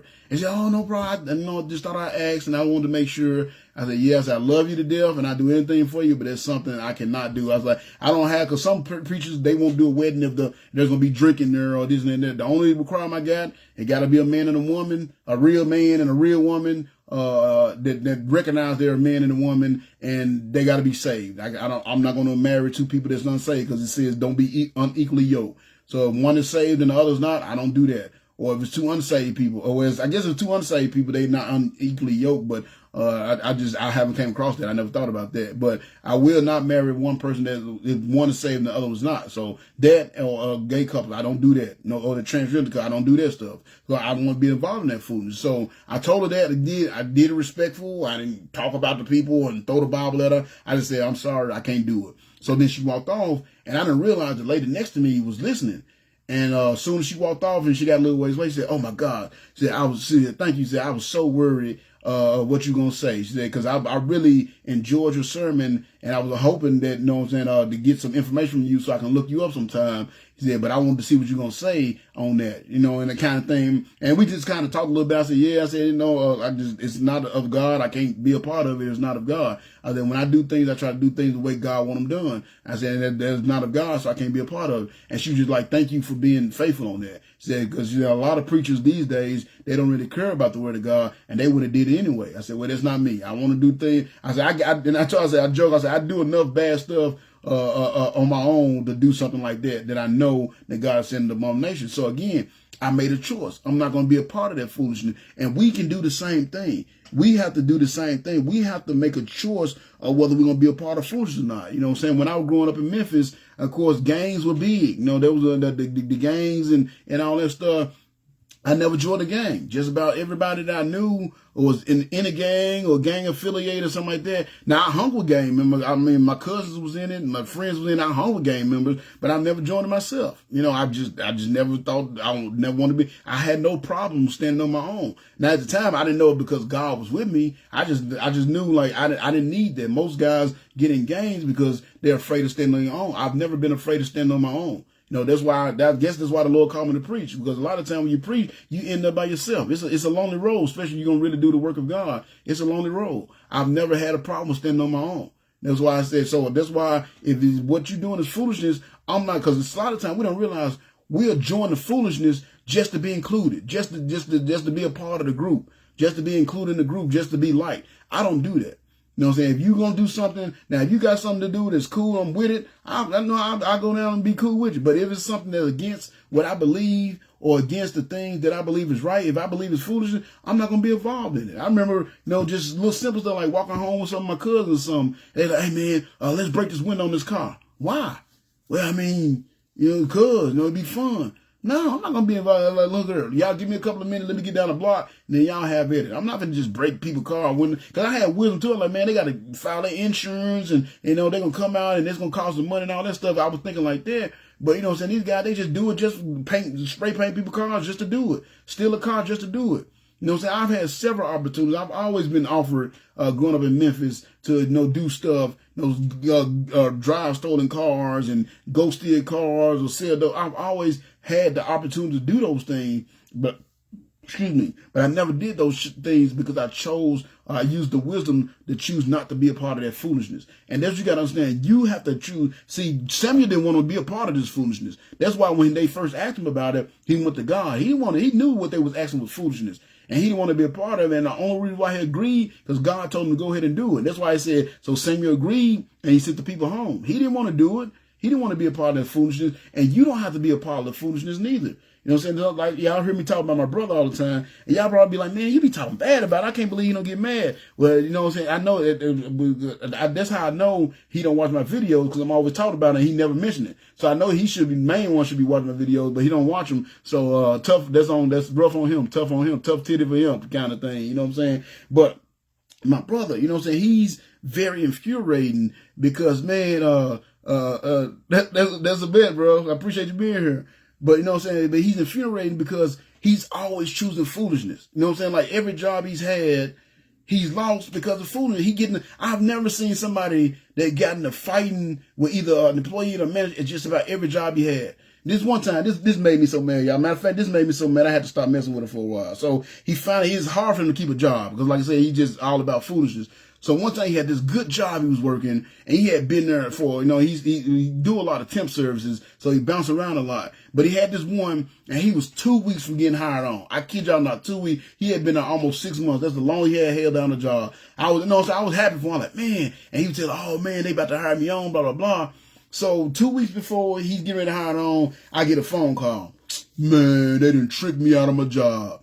So, I know how corporation works. Sometimes you get somebody, they kind of, they got the low man on the totem pole kind of thing. Somebody has some seniority, so they stole the job from you or something like that. So I'm thinking something like that happened. Man, they tricked me out of my job. This dude tricked me out of my job. So I'm like, man, bro, what's happening? Somebody, you know what I'm saying? He said, man, because he was a forklift operator. So basically what happened was the boss had told him, hey, I want you to move these pallets, but don't shrink wrap them. I just want you to move over here because we're going to take some stuff off and put it somewhere else. So don't shrink wrap them, just move them over to this certain area. So when he was going to get the pallets, it was some young dude over there that had already shrink wrapped them. So he told the dude, like, hey man, boss said don't shrink wrap those or whatever because he going to do something else with them. So when he said that, the young dude like, man, F you just ride around on forklift, you ain't down here doing this, blah, blah, blah. So, you know what I'm saying? So, man, F you. So now, he's on a forklift. He got a seatbelt on. So if you had wisdom, what you gonna do? All right, bro. I warned you. Just like I say, I warned you. If that's what you want to do, the boss said don't do it, that's what you do, it's on you. And just drive away. But what did he do? He jumps off the forklift, gets in the boy's face and tell the boy that if you, when you get out of work, I'm going to be waiting on you in the parking lot and I got something for you. So naturally, the boy went and told the boss, and guess what? He got fired. And he gonna say somebody tricked me out of my job. I said, man, I'm part of my line. I said, nigga, they ain't tricked you out of your job. You gave your job up. How dumb can you be? Man, he was trying talking stuff. And I couldn't be no punk. And he's always got this mentality where he can't be no punk.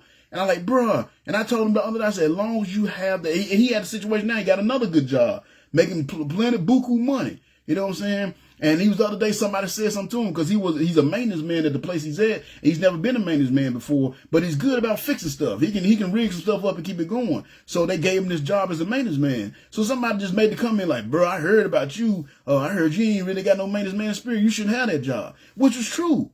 So he gets in the dude's face and tells him, oh man, wait till you get out of work. And he gonna come, man, I almost had to stick somebody. I'm like, bro, what happened now? So he tell me, I said, bro, as long as you keep with that ignorant nigga mindset, bro, you're going to always be down. You're never going to be able to get ahead. I said, you always choose the food. Well, man, I can't just walk. Yes, you can. You can just walk. You don't have to give in to what they're saying. You don't have to listen to them. You don't have to have those nigga moments. I remember there's a cartoon called The Boondocks, and they did an episode called Nigga Moments. You know what I'm saying? Nigga Moments. And it's so many dudes' lives are ruined or taken over simple little, somebody stepped on his shoe. He accidentally bumped you while he was walking by and made you spill your drink or something like that. And folks' lives have ended over something that trivial. You know, and I said, son, I said, bro, you don't have to always give in because somebody looked at you wrong or somebody said something. And I said, man, look, I don't have to. I said, the fact that you got to prove that you're a punk, that actually shows people you're a punk. I said, I know I'm from North Memphis, bro. I know that I was raised in the hood. I'm not a hood dude, but I know I was raised in the hood. I said, I don't have to prove that to anybody. I said, matter of fact, by the time somebody figure out that I'm a hood nigga from North Memphis, it's going to be too late because I'm going to already be on them. And once the cat come out the bag, it ain't going back in. I said, but I don't have to go around trying to fight and huff and puff at everybody just to prove how hard I am.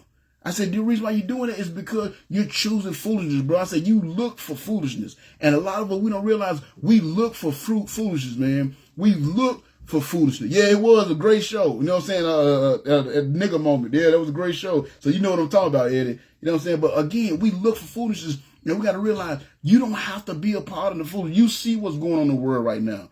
You don't have to be a part of what's going on in the world right now.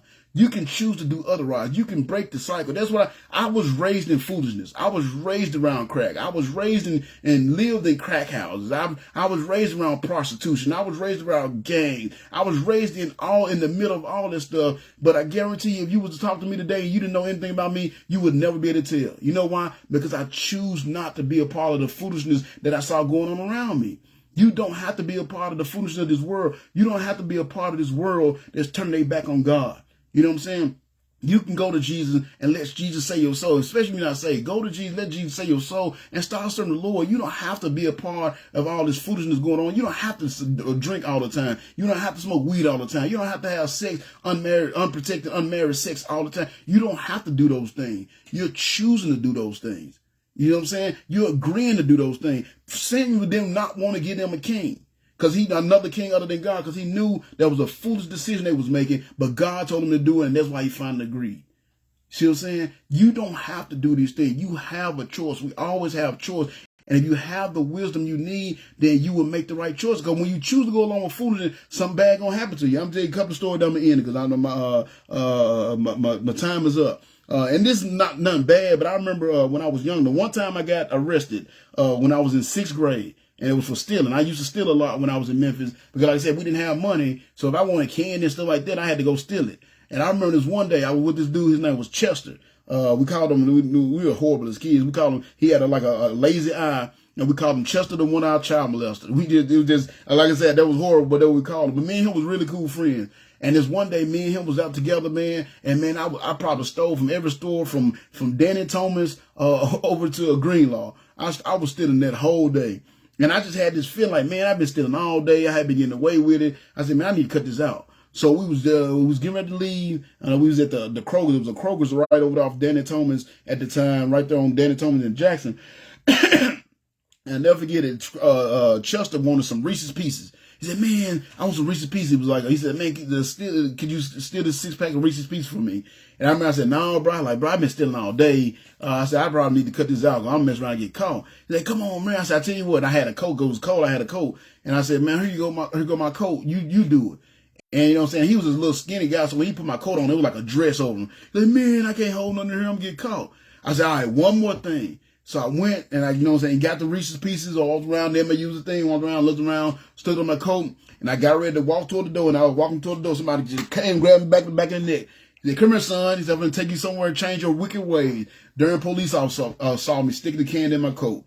Took me up to the office, man. Had to fill out the paperwork. Had to take a picture with the candy like this, like I'm posing with the candy. And, man, they sent me to juvenile. You know what I'm saying? Being a part of somebody else's foolishness. Now, I was doing the foolishness, but I had realized that, hey, what I'm doing is foolish. I need to cut it out. But, you know what I'm saying? But I ended up getting caught. But the thing is, though, I'm glad I got caught because I didn't steal nothing else after that day. That was it. Them 6-pack of Reese's, I'll never forget. Matter of fact, it's funny because I got some Reese's Pieces sitting on my desk right now. And these are sugar-free Reese's Pieces, but I was telling the store and I got some Reese's Pieces right now. But that was the last time I stole some. But being a part of somebody else's foolishness got me in trouble. I ended up going to juvenile, and I'll never forget the disappointment I saw on my grandma's face when she had to come and get me from juvenile. Thinking of all the people in the family, of all the ones, the good one was do something that dumb. You see what I'm saying? Foolishness. And then another time, I remember this one time, again, not bad stuff, but me and my cousin, if y'all know the bridges, you know, you got the bridge, and when you go over the bridge, you got like the little concrete or whatever that just kind of like sloped down. So me and my cousin, we drove bikes over to Lauderdale Court because that was my dad lived in the projects over Lauderdale Court. So we was coming home.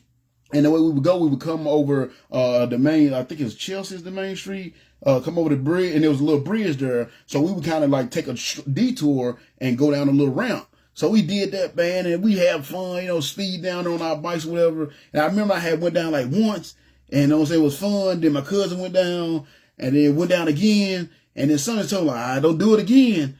And then my cousin like, man, let's do it one more time. I said, no, cuz I don't think I need to do it again. He's like, come on, bro, just one more time. Ain't that fun? I'm like, yeah. So all right. So I got on there and I'm going down and I got about 2 foot down, and all of a sudden out of nowhere, y'all, my handlebars just bent forward, like completely just lost all kind of whatever, and it just bent forward, and I flipped over my handlebars all the way down that concrete hill into the street. I mean, I could have had a car coming, I would have got ran over. You know what I'm saying? Again, I know that's simple, but again, listen to somebody else, being a part of their foolishness. I knew I shouldn't have did it, but I did it anyway, and I ended up almost hurting myself. But luckily, thank God I didn't break anything, but I could have broke some because I tumbled all the way down with the bike. Me and the bike just flipped all the way the rest of the way down that hill. You know what I'm saying? So again, there's going to be foolishness. There's always going to be foolishness in this world, especially today because we turn our back on God. There's always going to be foolishness in the world. There's always going to be foolishness around you. It might even be in your own family. But you don't have to be a part of that foolishness. You have a choice. You can choose to follow God and do the thing that God wants you to do, or you can choose to follow the foolish things of this world and turn your heart away from God. You know what I'm saying? But you know what I choose? I do choose foolishness, but the only foolishness I choose is the foolishness of preaching. Because that's what Paul said over in Corinthians. He said, God to show his mighty power, and I'm misquoting. He said, through the foolishness of preaching that lead people through salvation. I'm misquoting that, but you go look it up. You know what I'm saying? That's the only foolish thing I do is this preaching. Because to unsaved people, to people that's not spirit filled, then what I'm doing right here, I just spent 2 hours talking to y'all. You know what I'm saying? Talking, I got like 2 or 3 people on my little profile thing. Don't even know if anybody going to listen to it or not. You know what I'm saying? I got 2 hours other than you faithful ones that's been here. So I spent 2 hours of my life that I could have been doing anything else, but I'm here talking to y'all. To unspirit-filled people, that's foolishness. But to me, I know I'm only able to do this because of the power of God, and it's important I do this because there's somebody out there that needs to hear this word, and they're going to hopefully have a change of heart and change their heart to doing what they're supposed to be doing so they can have a close relationship with the Lord. You see what I'm saying? But again, you have to make the decision whether you're going to follow foolishness or not. You don't have to go along with foolishness. Samuel didn't want to go along with this foolishness because he knew it was foolishness, but God told him to do it, and that's why he did it. So with that being said, number 17, you have to choose if you are going to go along with foolishness or not. So that's it, y'all. That's the lesson. Finally got to finish up went about 10 minutes over. So I do apologize, but y'all hung in here, so it must have been good to you. Appreciate you, Eddie, for coming in, man. I don't know how much of it you caught, but if you want to catch the rest of it, go back and watch the video, the rest of the video. But I appreciate y'all. I hope this lesson helped y'all. I know it's been 4 weeks. I didn't plan on this lesson going that long, but I never know what the Spirit going to do. But I hope this has helped y'all. I hope you've been able to see through these interaction with the Israelites and the choices that they made and the things they done, you know what I'm saying? Even though the Lord warned them, and the Lord always warned. When he's going to do something stupid, God always give us warnings. I remember having so many close calls when I was selling dope. That I knew that if I keep on doing this, it's going. We have those close calls. God's always showing us, hey, you need to go another route, but yet we choose to go the foolish route. We choose to ignore the warning that God give us and keep on going into the foolishness, and that's when the bad stuff happens. So again, I pray over these last 4 weeks, these last 4 lessons. If you haven't watched all of them, please go back and watch them, not for the views, but for your benefit. But I pray this has helped y'all see how important it is to have wisdom when you make your decisions. I hope this has helped you be able to see how to get that wisdom, and I hope it help you understand where the beginning of that wisdom is, and the beginning of that wisdom is the fear of the Lord. So the only way you're going to have the wisdom you need to make these decisions, to make these choices, to get to where you need to be, is by having a close relationship with the Lord. So with that being said, y'all, I'm going to go ahead and finish up. I went a few minutes over, and I wasn't intending to. I'll go and finish my ending announcements. As always, if there's anything in particular I haven't already covered in the story you want me to cover, I haven't yet, please reach out to me and inbox me and let me know, and I will work that into my lesson plan. Now, God, we finally finished up chapter 8. So next chapter is chapter 9. And like if y'all were watching me earlier, I told you the title for that lesson is going to be Success and the Will of God. You can't have one without the other. And we're going to look at the whole point of that lesson is to look at how to know when you're in the will of God and what you need to do, make sure you follow the will of God. So that's going to be right now, unless somebody send me something otherwise or request something otherwise, that's what we'll do. We'll go ahead and continue in the book of Samuel, First Samuel chapter 9 next week. Keep sharing the videos, telling other people about the videos. Because I have a lot of people that I don't even know that's been coming by and watching the videos, and that's been a blessing. So keep doing it, sharing the videos, y'all. And again, not for views, it's just so this stuff can get out there, because there's so much foolishness out there. At least let us get some good stuff out there. And I believe there's some good stuff. Y'all might not think it's good stuff. I think it's good stuff. But let's get some good stuff out there and hopefully try to counteract all the foolishness that we have to deal with on a daily basis. And of course, if you're watching this video, I didn't really talk about salvation, but if you're watching the video, well, I did earlier in the other lesson, but if you watch this video and you're not 100% sure that if you was to die today, that you would go through that door called death, please reach out to me and let me know. I will schedule some time to go over the gospel with you and tell you what you need to know so you can make that choice to get to heaven. Because again, whether you get to heaven or hell or not, it's not based on God or the devil. It's based on the choices that you make, and you can choose to get to heaven by choosing Jesus Christ as your Savior. And as always, if you need to reach out to me for any kind of spiritual counseling, anything of that nature, please reach out to me and let me know. Again, I'll schedule some time in my schedule to go over whatever I need to go over with you, answer any questions, or just share the wisdom that the Lord has given me. Not necessarily saying that I have the answer to your question, but I do my best to find it if I don't have it. And last but not least, as always, if you want to catch some of my old videos, you go to my YouTube page, God's Servant / Lost Sheep Ministry. As you put it in just like that, it'll take you to my page. You can subscribe to the channel, and anytime I upload a video, you can catch it. You can go back on my Facebook and watch my old videos, because I always post them on there, but I always get tagged in a lot of stuff, so it's a lot harder to find them on Facebook than it is on my YouTube, because it's all organized and it's only the videos and not all the memes and stuff that I'm posting in. So with that being said, y'all, I'm already over, and I'm kind of rushing my announcement, but I'm going to go ahead and pray, and I'm going to get out of here, all right? Dear Lord, Heavenly Father, thank you so much for watching over us. Thank you for this wonderful lesson. I know I went a little bit over today, Lord, but I think it was needed, definitely, especially with all the things that's going on in our world today and all the things that's going on in our society, Lord. It was definitely much needed. And I just thank you so much for giving me this, putting this lesson together, letting your spirit guide me in the direction I need to go to bring these words forward, Lord. I pray you help the people see the reason why I know these things is not because I'm so smart and I'm so wise. It's because I have a close relationship with you and you reveal these things to me. So I pray you just continue to fill me with your spirit, Lord, so I continue to guide others in the right direction. And I pray you fill them with the spirit as well. Anybody that's watching this video, I pray that their heart was touched by this video. And I pray that if there's something that their heart has told them that they need to do or start doing or stop doing, that they will have the wisdom to make the choices to stop doing those things, Lord, so they can have a close relationship with you. I ask you to just continue to be with this ministry, continue to help it grow, prosper, reach out in the community, change the lives of others, capture the lost souls of men. I pray you continue to use me and my family in a mighty way to serve your purpose, your will in our lives, and do the work you have for us to do. I pray you continue to use this ministry and all these members as well to do our part to honor and glorify your name and actually be your kingdom. I pray you be with all those that's sick and shut in, Lord. Send a special prayer out for Sister Rhonda and Brother Michael, what they're going through right now. Just please keep your healing hand upon them as Jehovah Rapha, Lord, so they may make it through this thing they're going through. And more importantly, please just keep them from losing their faith in you, because they really are going through the fire right now. And I also ask you to be with our sister Paula.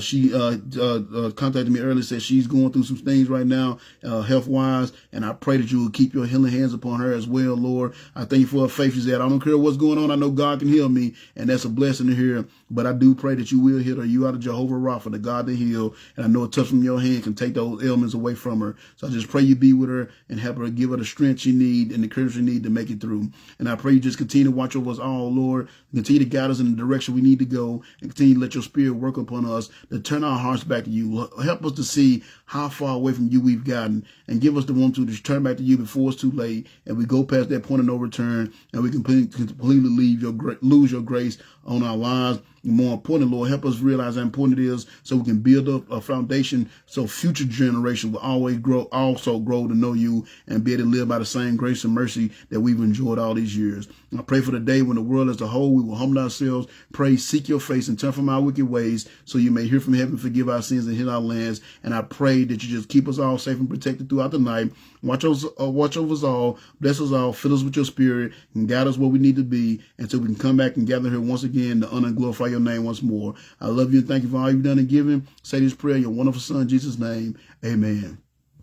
Thank y'all for hanging in there with me. Like I said, I went a little bit over. Y'all stuck in anyway, so, man, I appreciate that. That's definitely encouragement. I did try to get out of here. I was hoping to get out of here a little early, but I definitely wanted to finish it up as well. So I thank y'all. Lord willing, next Monday at 7 o'clock. I will be back here next Monday at 7 o'clock. I'll be back here once again. Like I said, if I don't get any, if nobody hit me up anything, we will go ahead and proceed through 1 Samuel. We'll go to chapter 9, the success and the will of God. That is the game plan. But until then, I'll keep praying for y'all. Y'all keep praying for me. That's how we get them prayers answered like we talked about earlier. And I pray that y'all just be safe and remember to always watch your back and pray. So until next time, I love you all. Peace.